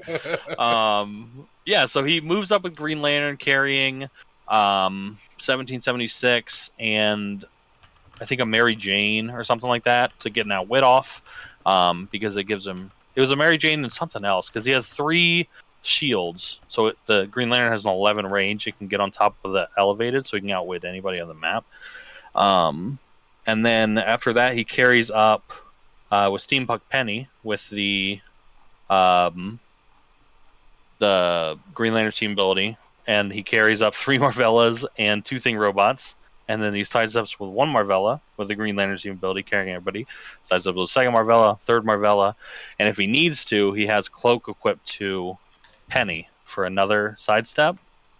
And then that's 2 actions, and then his other 2 actions are making the Thing robots punch. And depending on his Penny roll for the perplexes, he can do like 12 for 7 and 12 for 6 on the 2 punches in your starting area. So it's a really cool team. He one-shot my Scarlet Witch on the move up, which I was not expecting it. But yeah, it was a cool team, but ended up just having enough attackers left to finish them off, stay ahead. I think I didn't quite wipe. I think I got like 260, 270 or something like that. And then he just scored my Scarlet Witch pretty much. It seems like when the Thing robots are down, a lot of the offense goes away. Yeah, that's definitely true. And it's just there's too many threats that are hard to kill right now. I feel like for it because it wants to one-shot things, but if you one-shot a 75-point piece, you have 200 and some points that's attacking you, and your whole team moved up. I would be good against the Thanos team without barrier, because they can punch him really hard. But yeah, it was a cool team for sure. Yeah, and then second round, I played Kelby, who he hard swapped teams into this one. He is now playing my team instead of Jason's team. So it was an exact mirror matchup. And yeah, he won map. He took me to my map that I use, shockingly. And it was a close game. It ended up being 0-40. And I lost. It's the first time I've scored 0 points in a long time. I can't even remember the last time I scored 0 points. It was just a really complicated board. There's a lot of attackers. There was a lot of modifiers going on. I did have a play where I flurried. I was trying to kill his Sicarian Iron Man, and I flurried with my Sicarian Iron Man, and I needed an 8 to hit. And I rolled 3 7s on my flurry with prob, and if I just outwitted his perplex before I did the attack, all of them would have connected, and then I would have probably won 50-40. But I missed it, and yeah, close game. That was the loss. Third round so now you're on was your heels, right? One more loss, you're yeah. out. No points, you're out. True, yeah, because I'm at 0. Luckily, I scored a decent amount in the first round. Third round, I'm playing. What was it? Who am I playing? Oh, Ed Arnold Berkovitz at AB. And he's playing Scientist. I think it's the exact same as PJ and your teams. Yeah, I was lucky enough to win map. He's got a +1 on me, so that was nice. And then yeah, so I won map. I actually went to Desert Wedding because I didn't have Greco for the first round. But yeah, I went to Desert Wedding. I moved up a little bit. I destroyed his objects, which was the big thing. He moved up a little bit. And then he killed my Mary Jane who went out there. I swapped her in for Venom, or she Venom. And then I killed something. I can't remember what it was. It was one of the flashes, I think, the bad flash, the outwit one. And then barriered up because he didn't really have. Or no, I killed his TK flash and then barriered up because I just thought I could weather his attacks. And he came up and killed, I think, my commissioner or something like that. He took off, so it was really close. It was like 30-40, but he forgot that I had Rune Marker, and he was in range. So I was able to TK up Scarlet Witch and ruin his whole team, and then it was just sort of downhill from there. Scored a lot of points. I think I scored everything but High Evo and Sicarian Iron Man. This is like 200, 220, something like that, to 50-ish. That's about it. And then last round was against TJ. I should... The round that shouldn't have happened. Well, so the last round is the round that shouldn't have happened. The one before this. Apparently the scoring was screwed up. They thought I was, I guess, 0-2. Against Ed, maybe this is no. It's round 4. You were recorded as being 1-2, which is why you played TJ, who was also 1-2. Yeah, that's right. Okay, yeah, okay. So, yeah, I refuse to take blame for this because how they did it is they would walk to every table and ask you who won, who lost, and the scores. And we told them who won, who lost, and the scores. And somehow it got switched. I don't know if they wrote it down wrong or they misheard. But yeah, They were just typing it on their phone. So there was no paper trail.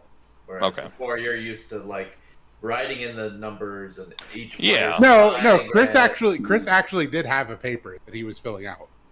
Sure. I think Anthony at one point was using his phone. Like, I think it was just a mixture of the two, but Yeah. Anyway, yeah. So I probably was supposed to play a different opponent, and it kind of screwed up the pairings a little bit. But yeah. Anyway, I played TJ, who was playing his Thanos team. It's Thanos, Doom, and Venom Magneto. And he has 2 time platforms. The ones that he gets from just dropping from Doom, and then he has another one that he equips with Thanos. So it's pretty annoying. But yeah, I moved up a little bit. He moved up a little bit. I didn't think he'd be able to reach me with a double TK charge, but he was able to by blowing out a wall with Thanos instead of doing an action with him that turn. So he came up and flurried. He stop clicked my Scarlet Witch, but I was able to roll out on the super senses on the second attack.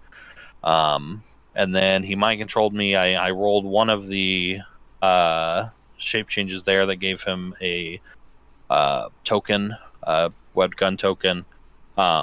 He wasn't able to kill anything on the mind control. I think I rolled out. And then my next turn, when he hit me, I brought out a destroyer, which was very nice because I could hit the Doom for 5 with outwitting his defense power, and he took a miss 6 from the first fire, so he's already on click 2. So I hit him, and then he takes another one, so he's on click 3, and he teleports back to his starting area with the time platform. And then my destroyer was able to shoot him for 4, or actually punched him because I outwitted his defense power. To finish him, so that was kind of neat. And then after that, I was able to kill his Venom Magneto, and then he just had his Thanos with a web gun token. Next turn he was able to remove it and mind control me, but at that point, nothing's died, and he just has a Thanos who can only do a free action mind control. I think he rolled a 1 on the gems that turn too, so it's pretty rough for him. Did you play TJ? Yeah, I did play TJ. Sorry, I was getting a glass of water, so I'm catching back. Yes, yeah. But yeah, I was able to wipe him, and yeah, so I ended up. It was like 800 some points, 3-1. So I was the top 3-1, but when they announced who was in it, they didn't say my name, and I was very confused. And I was like, "Am I in?" And he said no, and then it was a whole thing. You found out the misreport, and then Adam ended up actually losing his spot to you. Yeah, he missed by like 5 points to somebody or something like that, right? It was really low. Yeah. Yeah, there ended up being 5 3-1s instead of 4 3-1s. Oh, that's right. Yeah, that's right. Yeah, you played TJ. Yeah, we were wondering why you played TJ. Yeah, I didn't think of anything of it. That's why. Actually, no. At the beginning of the round, I said, "Wow, I must be the lowest 2-1." That's really weird. Because he was 1 and 2. Yeah. Anyway, that's how my qualifier went. So who won my qualifier? Does anybody know? Isaac. Oh, yeah, Isaac was it. So, we go. Isaac didn't lose a game all weekend, I think. Right. Yeah. So we go into the top 16, and then we'll go. So there was 3 of us that made it. Yeah, top 16 is dumb. They did 2 rounds of Swiss. 2 rounds cut of the Swiss, top 8. Cut the top 8. Weird. Yeah, it was different. So I thought that at first, but after talking with like PJ and Scott, it's better than just going right in a single elimination because it just lets people play more games.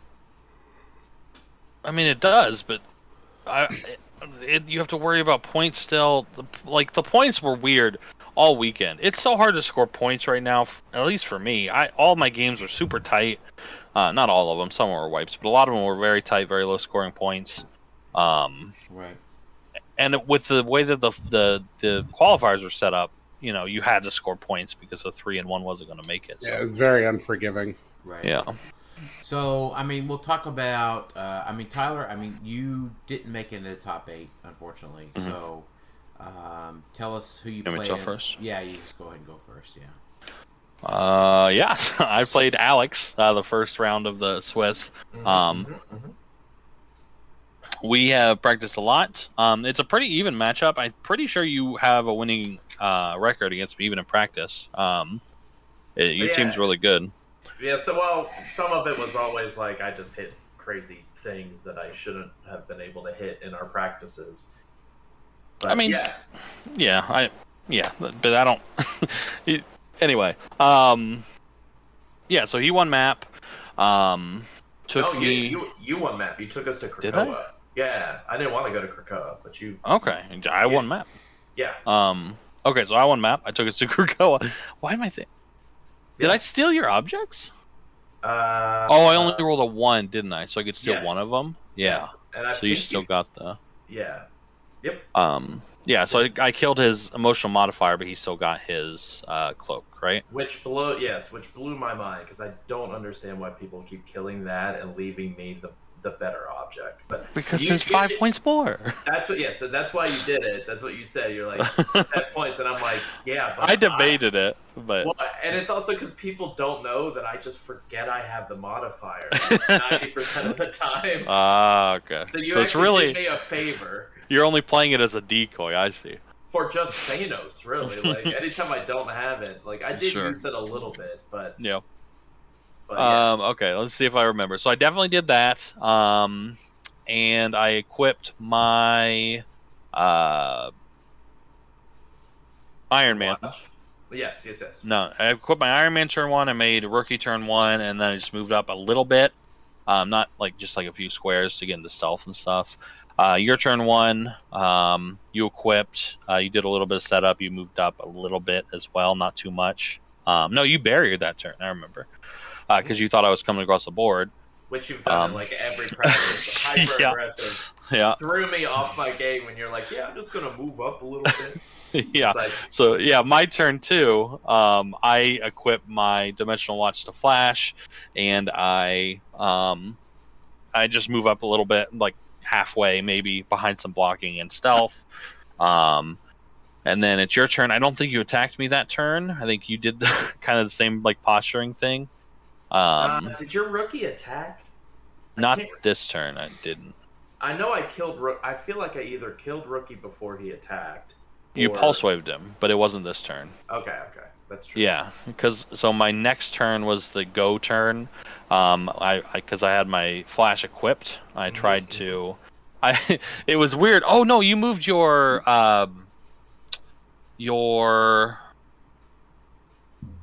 Iron Man up, and I think you attacked something. Maybe it was Miles. Because I attacked something. That's all. His Iron Man was up, and I remember because I picked, and I've never done this. I picked with my Iron Man. I picked running shot flurry. Yes. Because then I went in charge with my flash because if the thing succeeded, I wanted to running shot to hit somebody in the rune, and if it failed, I was just gonna flurry Iron Man. So I think what you're talking about is after I pulse waved you. Is that after? Yes, because that's when I moved Iron Man up. Oh, okay. Pulse wave because I wanted to get your commissioner down off of leadership. I wanted to get your rookie gone. I was like, I'm just going to pulse wave. You're right. And then you ran your flash over, and you missed a very key roll. Yeah, so I with flash I hit Iron Man once with the first charge, and then I hit I think it was Marvella with the second hit, who you mastermind to Lockjaw. And then I rolled for... Not Marvella. I didn't mastermind with Marvella. You're right. Somebody. VVD, maybe? And then I rolled the Dimensional Watch, hoping to pop over her and then ruin your team, and then shoot with Iron Man, but I failed the roll. So then I just started focused on Iron Man. I think I killed him that turn? I'm pretty sure I did. I got a hit off. I know I killed Miles. I don't remember with who. Yeah, I'm not sure. But anyway, after that, it was real close. Like my last turn, I was desperately trying to get points because I knew the time was being called and it was super close. So I was trying to burn through Valeria. I ended up killing Lockjaw because you kept masterminding, and then I missed my shot on Valeria, which I needed like a 9 for or something like. No, I hit the 9, but you had one theme prop left. And you were propping me off of it, and I missed it. And and then time was called on your turn, and it was 95 to 105. Yeah, it was very close. I think it was a 10-point game. But yeah, super close game. It was fortunate that the time was called because you were going to score points on your turn, so it would have looked worse for me. But yeah, super close. Yeah, it was one of the games of the day where it felt more fun than like stressful, because like we have practiced a decent amount, so it's like I was also just happy to be there. Thanks for having me. Like I was just like, it's like I'm in top 16. I never thought I would have made that, so I was just happy. And yeah, Yeah, it was a very fun game for sure. Yeah, and then so I have to score points because I lost. 195 points isn't that bad for a loss, but it's very tight in 2 rounds of Swiss. Oh, spoiler alert. Yeah, so I ended up playing Jalen Major, who was playing Thanos, and it is tough to score points against Thanos. So I'm not going to too detail into this because it's been too long already, but basically I kill his objects. I move up a little bit. He tries to mind control me. I get a web token. He hits something. And then it's my turn. I get a really big attack off, kill everything on his team except for collectors on his last click and Thanos on top click. Then he rolls a 1 on his gem, and I was like, man, you got to pick time, right? Time's super important. He's like, but I can pick space and just run. I'm like, I don't know, man. I can get pretty far. But he ends up making the right decision and picking space and just moving away and body blocking with Collector. I end up killing Collector, but Thanos was safe for that turn. I couldn't charge Florium. He was like 1 out of my range, even with the Perplex up on it. So wasn't able to kill him that turn. And then after that, it's pretty hard for me to tie him down because he scored some points. But eventually time's called, and it was I had 110 to his 105. So I won by 5 points. But that brings my total up to 210 points on 2 rounds, 1-on-1. So it's not quite enough to make cut. I think PJ... And you ended up 9th seed, right? I think Alex says PJ was in front of me, so I would have been 10th. I don't know what his points were. Gotcha. But yeah, PJ was 9th and I was 10th, so we barely missed it. But right. Yeah, that ended my day. Your matches weren't the only ones. I don't feel like there were a lot of just sweeps. Yeah, that's how I felt too. Right, there wasn't. I mean, points were so hard to get. So yeah. So Alex, you played Tylor. Anything you want to add on Tylor's matchup, and what did you do in round 2 of top 16? Not much to add to Tylor's. I think that was a good storytelling. For second match, I played Andy Kleinman. He was playing Thanos, Collector, Molecule Man, Star Sapphire Sprite, Cloak of Levitation, and Aunt Petunia's House. We've never seen that team before. The Emily team. Yeah. Though he was equipping Cloak on Thanos instead of like Collector or someone else. So I won map, took him to Fountains of Asgard. I did I feel like a smooth job of maintaining my Battle Fury as I moved up. So I was able to move up. He wasn't able to really mind control me until like turn 3 or so. At which point he was able to move up with his Thanos carrying Sprite and use Sprite to outwit Battle Fury on, I think, Sarkarian Iron Man, and has Sarkarian Iron Man just punch Valeria. Which I was like, shoot, I forgot you could just outwit. Yeah, that's bad on me that you could just outwit that Battle Fury. So I ended up masterminding that to Lockjaw, et cetera, et cetera. And then we did like a little dance. I was able to, that next turn, Sprite is incredibly hard to kill because you can only, they can only be targeted if you're adjacent. And they also have shape change and super senses. Or if they're the last person on the team, I think is the other one. But the thing that gets around it is Energy Explosion, and Sprite is only 2 clicks long. So with Franklin, which we had to have a rules clarification because Franklin started out with Battle Fury, but I gave him Running Shot, Precision Strike, and like Invincible. Yeah, you can totally pick the power. You just can't use them. Well, you can use Running Shot. You just have to move. Yep. Out of the Correct. Because Running Shot is a power action. Yeah, not a yeah, range. exactly. Right. Yeah. Yeah, and so there was a little clarification there, but yeah, because you start your power action to start, you move, and then you make a range. So when I was making the range, I was no longer within the Battle Fury-ness of Emotional Modifier.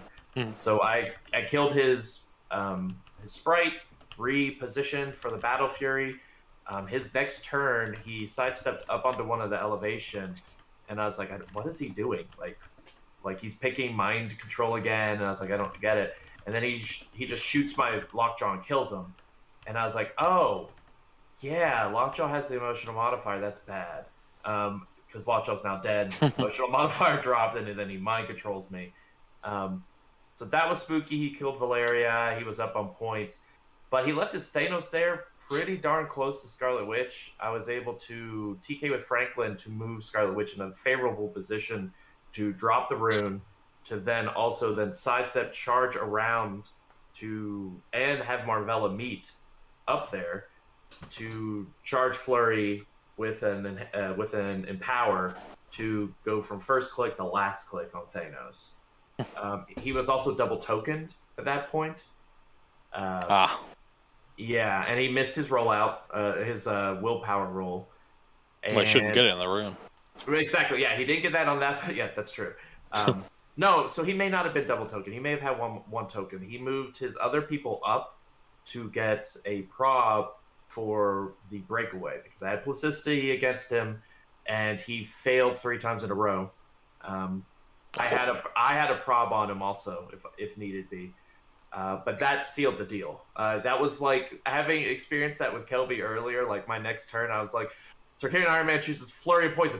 like I did it like the fastest. And we still had I guess it ended up being 10-15 minutes left. Sure. But I was like, I'm poisoning him to death, dang it. I'm not going to lose That's as funny. it is. So yeah, once Thanos was dead, it was over. And so I took the points and I made it into top 8. And I had never made it that far before. I never made top 16 either. So I was thrilled. And utterly exhausted. Sure. Right. Yeah, I was not utterly exhausted at this point, but Slept in. You had 2 days. You slept till 9:30. Right. Yeah. So my round 1 of top 16, I played Scott Crampton. Well, that's a juicy matchup. Right. Yeah. Lots of points scoring. Yeah.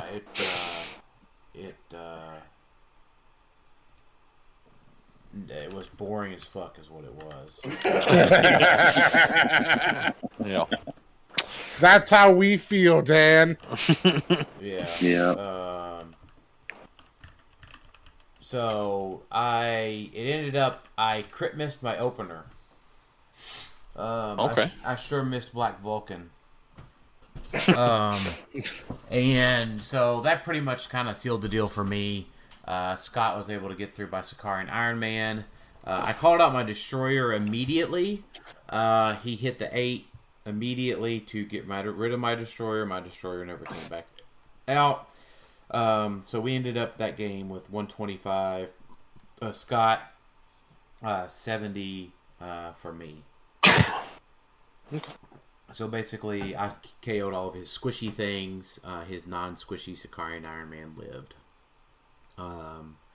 So I think the game would have went the other way had I not missed my opener. So a whopping 70 points going into the 0-1 matchup, and I get matched up against the 300-point Unimind of Antonio Clark.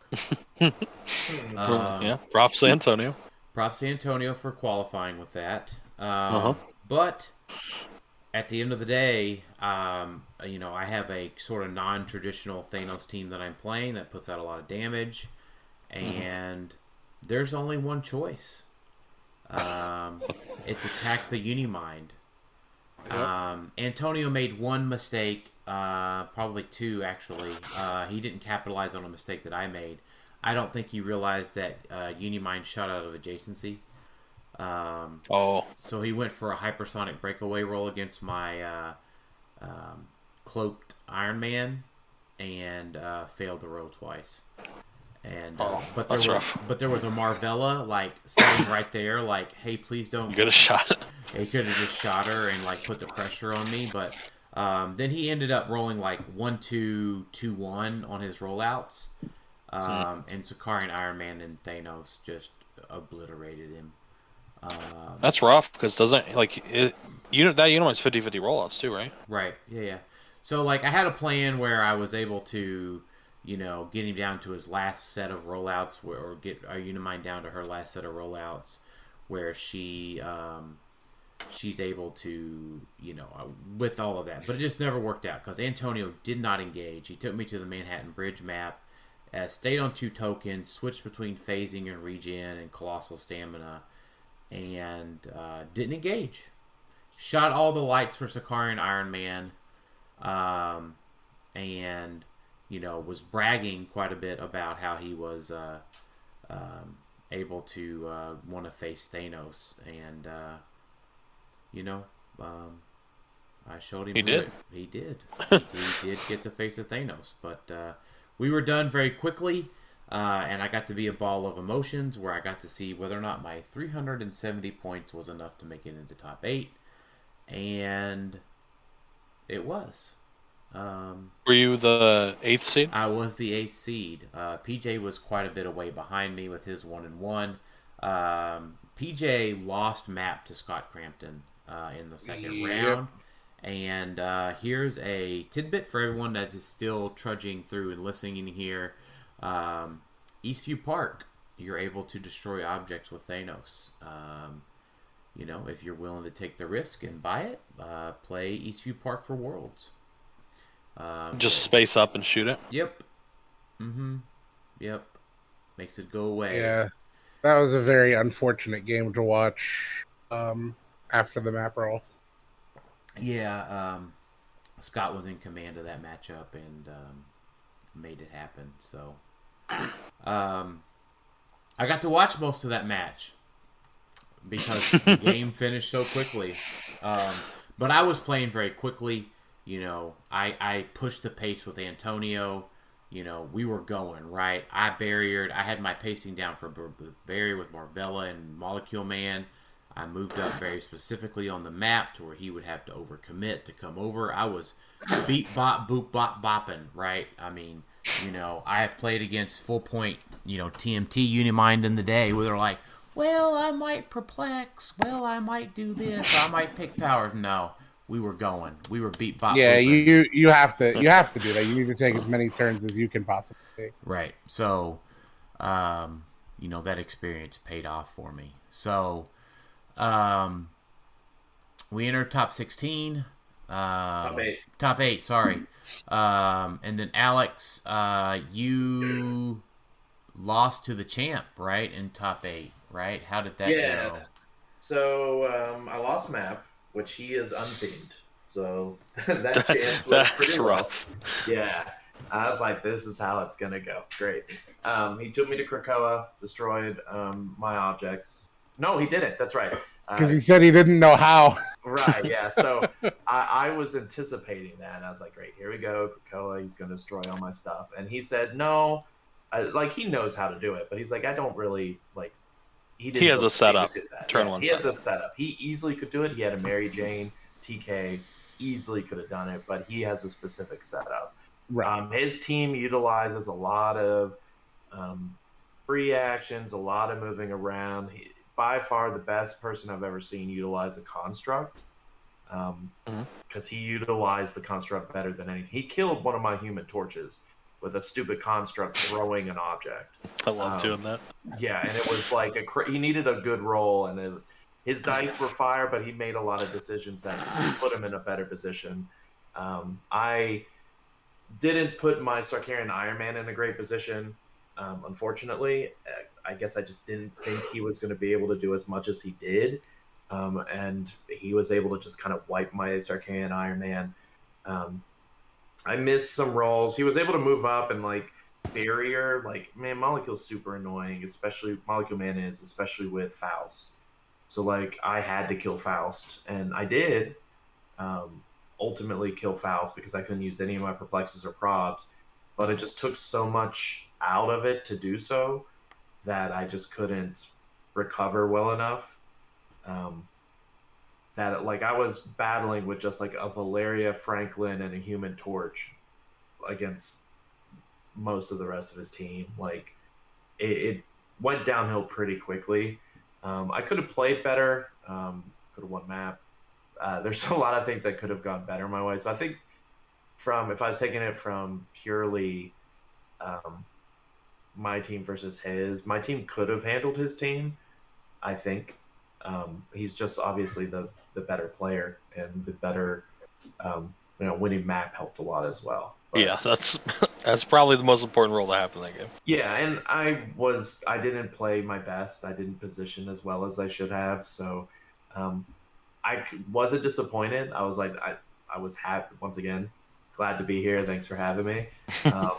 So I was more amazed at what he was doing and more frustrated with how much he was able to do, which is why I'm like super pumped about Merlin now, just because I like looking at all the stuff he did. I'm like, that's stupid. Like completely within the rules, like completely like how you could play it. And I'm like, it's dumb. There's so much flexibility of just like pre-moving, like sidesteps and the construct and Mary Jane. It's like all this stuff that like his turns took a little bit because he literally had so much he could do, and he was doing it quickly. So I was like, that's frustrating because it's so much, but well deserved for him winning nationals. But yeah, it was a tough matchup, and I wish I did better, but I was happy with how I ended up on the day at 6th. Right. So I made it to top 8. I had to go against the 1 seed, which was Joe Alves from Florida.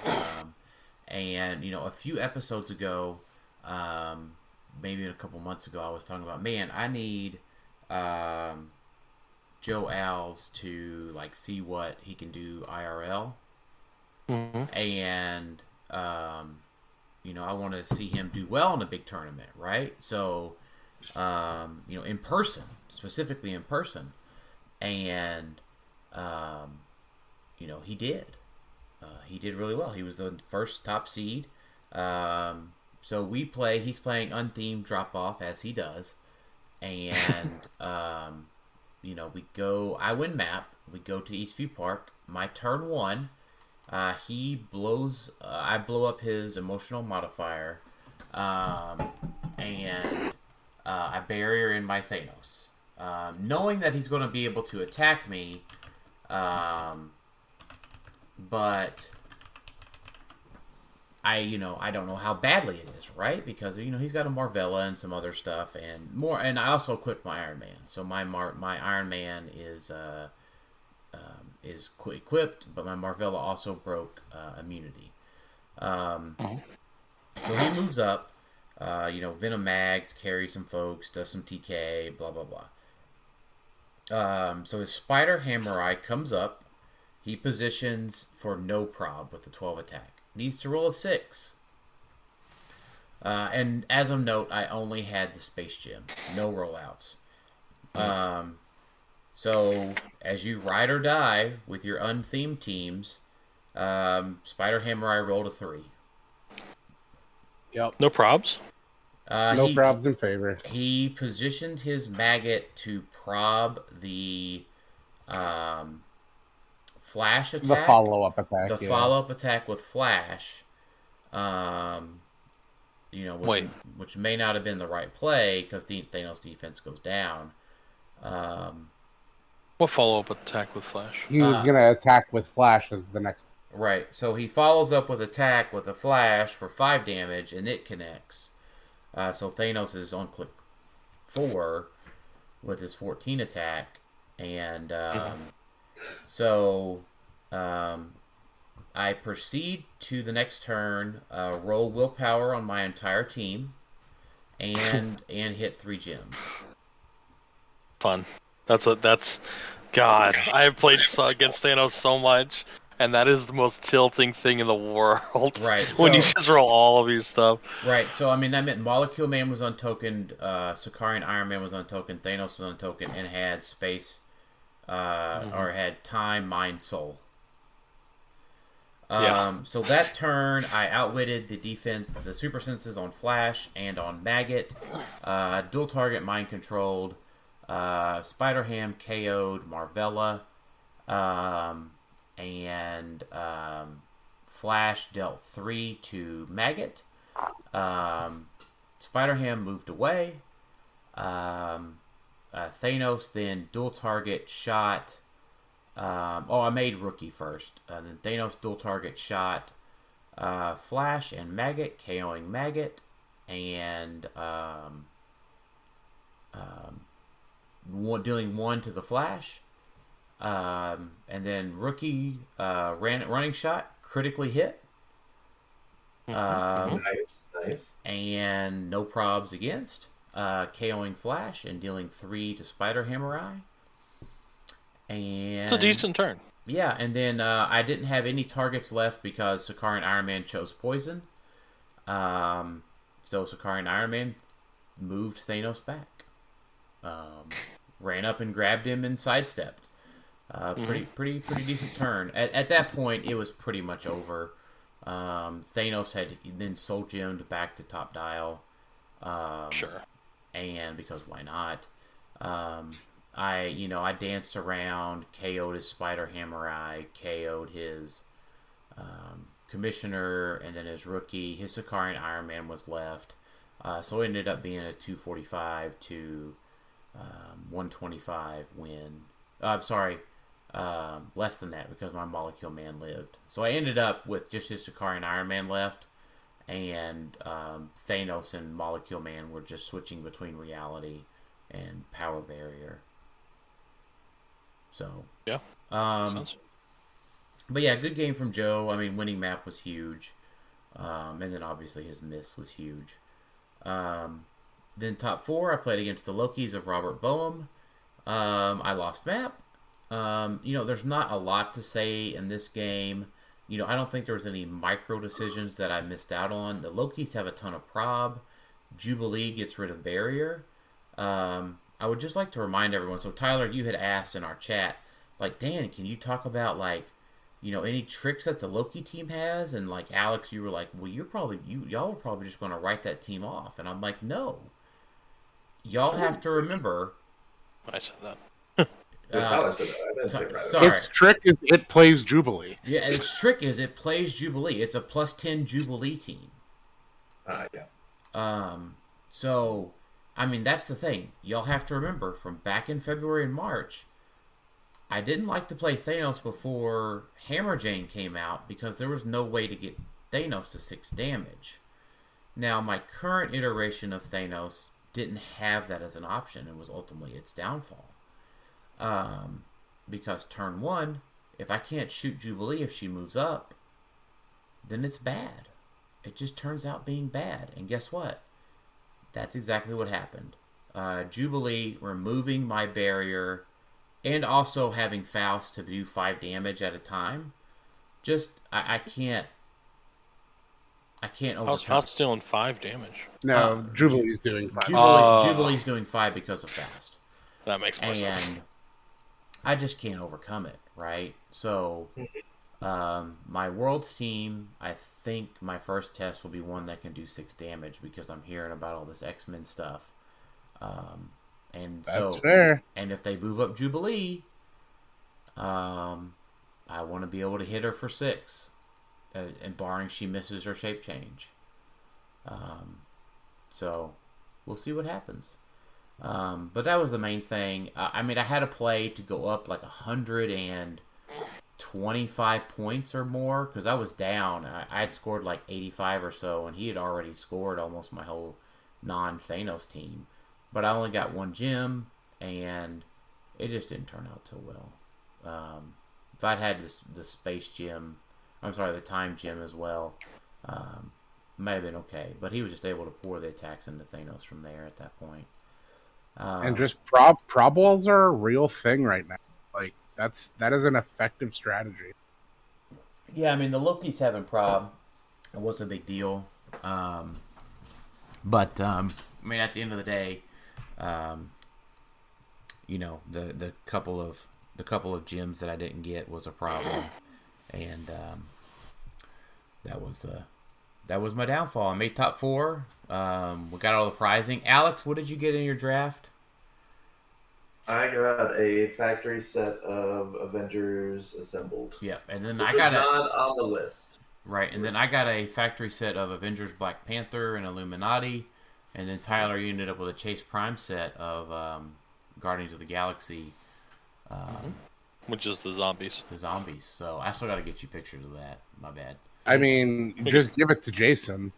For my Flash. And so yeah, Tyler has stolen Jason's Flash. So, and then to round off our trip, we went to the Fogo de Chao Brazilian Steakhouse. Oh, the best part of the whole weekend. Yeah. Oh yeah, we skipped all over to that, didn't we? Yeah. Yeah, we just skipped straight to that. You know, but with another congratulations to Isaac, of course. But and his second Nationals title, I think. Yeah, his second Nationals title. I'd say depending on how you rank things, Isaac is definitely he is leaning more towards, in my brain, having doing better than Pat overall. Yeah, probably. So I mean, the only thing Pat had going for him was when he was at his height, he was playing more, but. I mean, the consistency of Isaac to win and place in these major events is nuts. Right, exactly. Yeah. Exactly. So through what it seems to be multiple eras of clicks, yeah. Like he is adapting as the game changes. That's right. Yeah. So I mean, if you look at it, right? I mean, Pat won Rock Cup, Isaac won Rock Cup, the Rock Worlds, but then Pat has one more singles world title over Isaac. So it's not really a discussion of who's better or whatever, but I mean, Isaac is dang close to being conclusively the greatest HeroClix player of all time. And he can't legally vote. Yeah, that is true. Is he 17 now? 16, 17? 17. It's right now it's a Jordan LeBron type discussion. Yeah. Right. Like you can easily make those comparisons where it's like. But in this case, right, it's that is true, Alex. But it's almost to where it's like conclusively Jordan or conclusively LeBron. There are some who agree with that statement. But yeah, well, they're wrong because it's conclusively Jordan right now. So. Okay. Fogo de Chao is awesome. If y'all have never gotten the opportunity to go to a Brazilian steakhouse, you should absolutely go to a Brazilian steakhouse. That was my first time. That was amazing.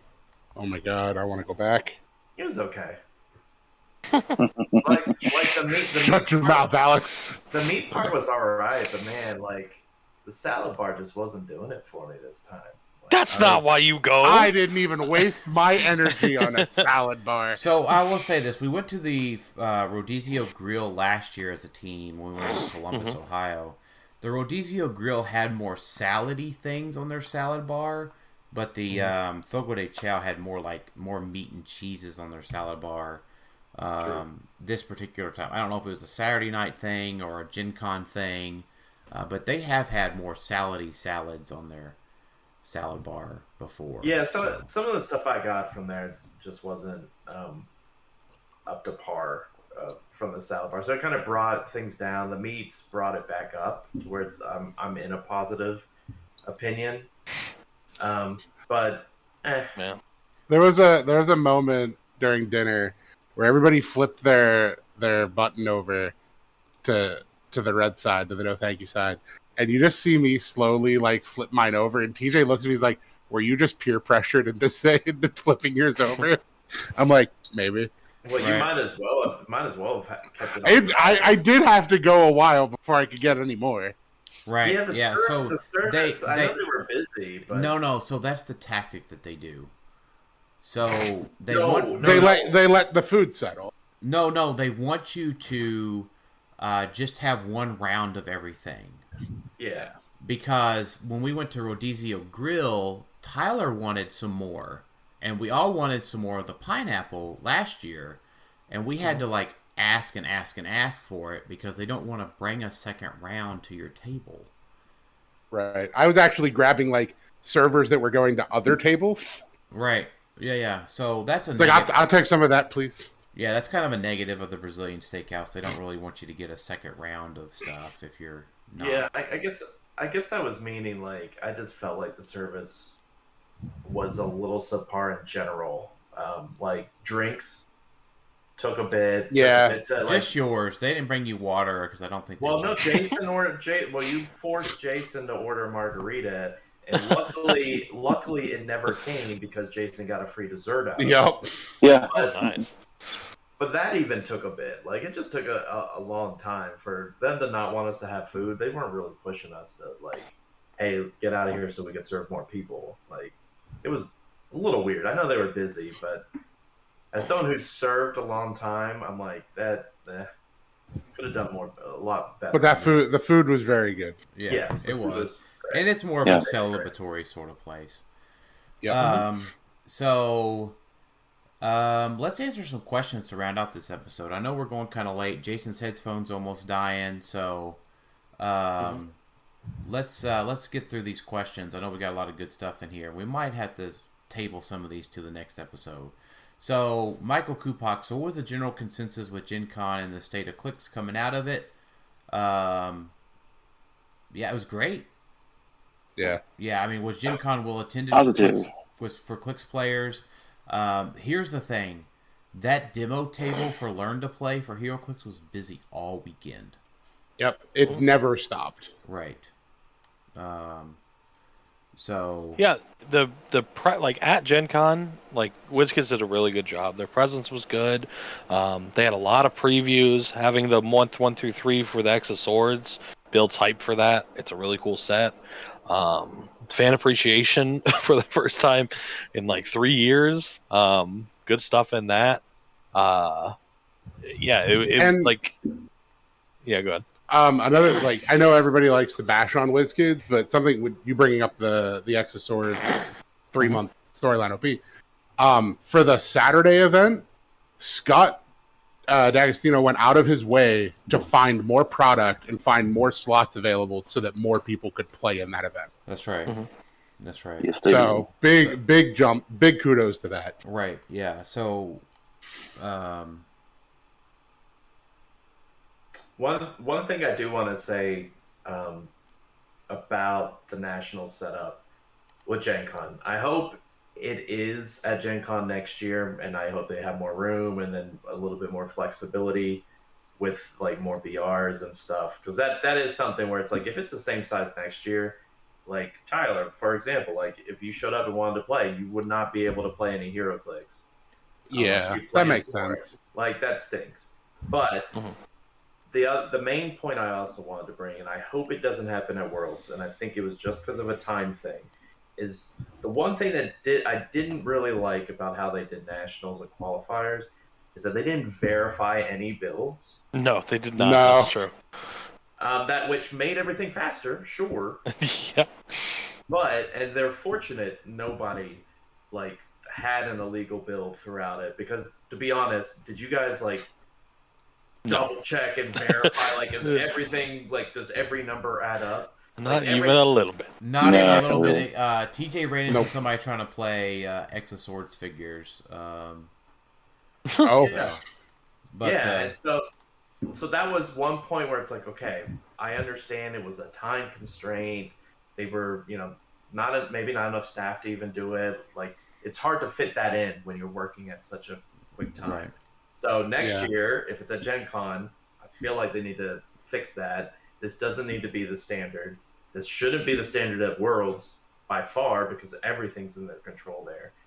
So I'm hoping it's a one-off, because even though it made things faster, it lowers the integrity a bit, because we were just, as a guy who looks at risk, professionally, we were lucky that someone didn't like make top 8, and we go back and look at the build and say, well, shoot, you were actually 5 points over, or no, it actually isn't a theme team because of blah, blah, blah, blah. Like, putting a lot of faith in the players to verify builds. No one looks at those build sheets outside of like, what is your theme? Let me look at your sheet. Oh, you have it written at the top. Like, okay. Like, nobody does that. Right. Same with, and that goes for a lot of things at the beginning of the game. Like, a lot of things, people don't really do the first player put it out, second player put it out. Everyone just throws their stuff out at the same time most of the time. So that's something to, like, I hope it doesn't continue. But that is one thing I noticed that I agree. I agree with you, though. I do hope that all of this is done at Gen Con next year.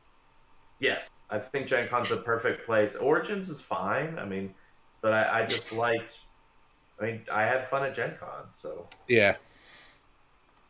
But all right, so I wanted to talk a little bit about sort of the health and safety thing here on Brandon Bernie's. What insights and tips do you have for playing at the venues and preparing for Worlds? So I am very happy to say that all my walking and preparation, I was definitely not nearly as tired as I have been in years past, nor was I nearly as tired as I was after PJ's event or Rock Cup. So the preparation was good. Sleeping in on Saturday was a big deal. The one thing I didn't prep for was my back hurting because I was carrying a backpack that was heavy.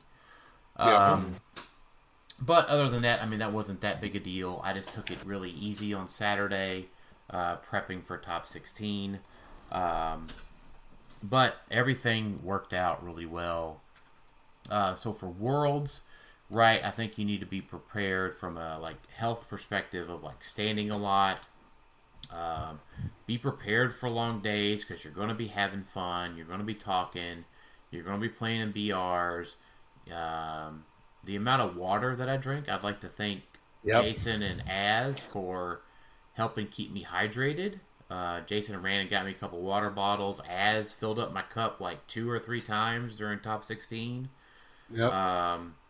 Which was greatly appreciated. So lots of liquid. That was going to be my suggestion is hydrate. Yeah, lots of liquid. The food stuff, I stayed, I ate what I wanted basically, but I didn't overeat in the mornings. But I had my little snacks and everything was ready to go. So, and to piggyback off of that, I would say, as someone who played HeroClix for 8 hours straight on Friday, going from the qualifier to X of Swords, just be mindful that you're probably going to be in a similar situation at Worlds. You're going to want to keep playing. So, one, don't be afraid to take a little time out to just mentally right yourself.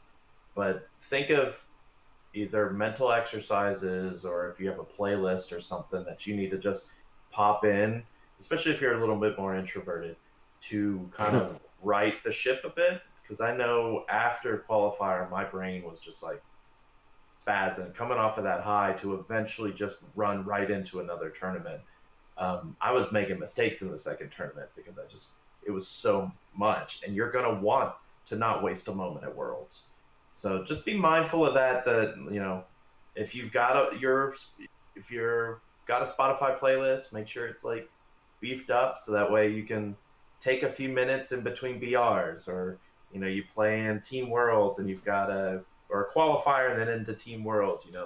Make sure you take the mental breaks you might need, because man, did I need that.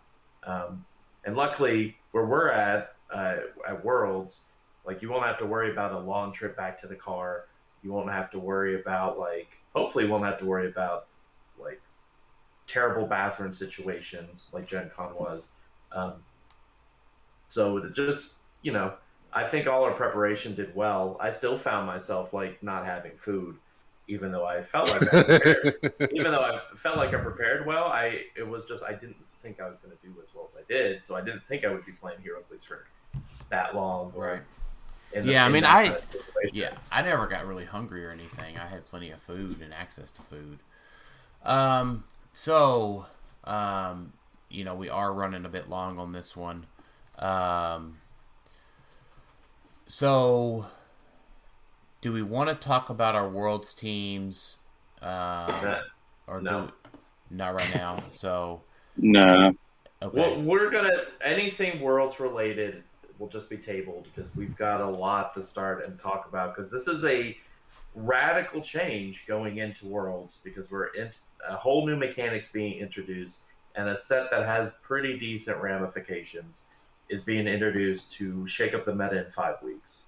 So there's plenty to talk about. So folks know here, do you want to do a part 2 to this episode since we have a ton of questions about Worlds, or do we want to do a separate episode?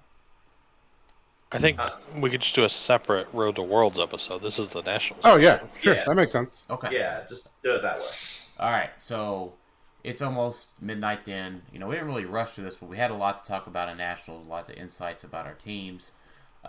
So real quick then, PJ, Joe, Eric, Andrew, Jose, Charles, Rafael, Dionisio, Peter, Caleb, Rodrigo, Amato, Lewis, Mark, George, Barnstable, Richard, Patrick, Ben. Thank you. Jack, Manny, thank you for all of your questions. We are just going to record another episode as soon as we can after this one and answer all of these questions specifically. So we are excited to talk about Worlds. So yeah, very much so. So final thoughts, Jason? Gencon was a good time. I'm glad we did it. Hopefully the masks are not required next year because my ears are still hurting. But I'm going to find a better one to wear. Yeah, same. As final thoughts?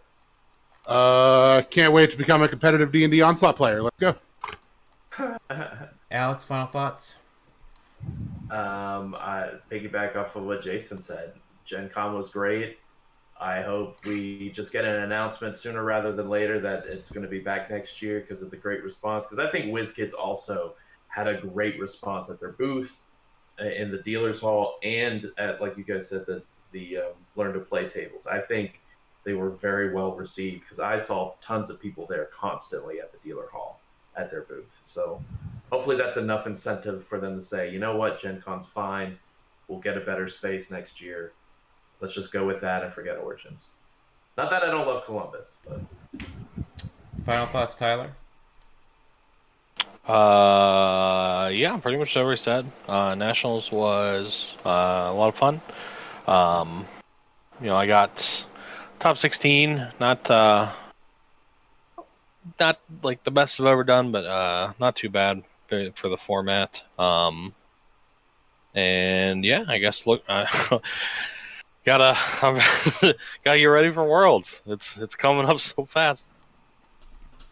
Yep, I agree. So, but yeah, thanks everybody for listening today. Expect another quick turnaround this week for another episode. Where we're just going to go straight into Worlds. We got plenty of questions to do a whole nother 2 hours.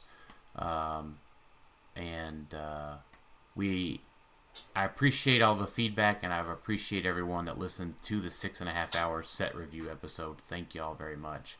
But we'll break up this one into a little 2 hour and 45-minute episode. But thanks everybody for listening to Clixed Off today, and we'll talk to y'all next time. See ya.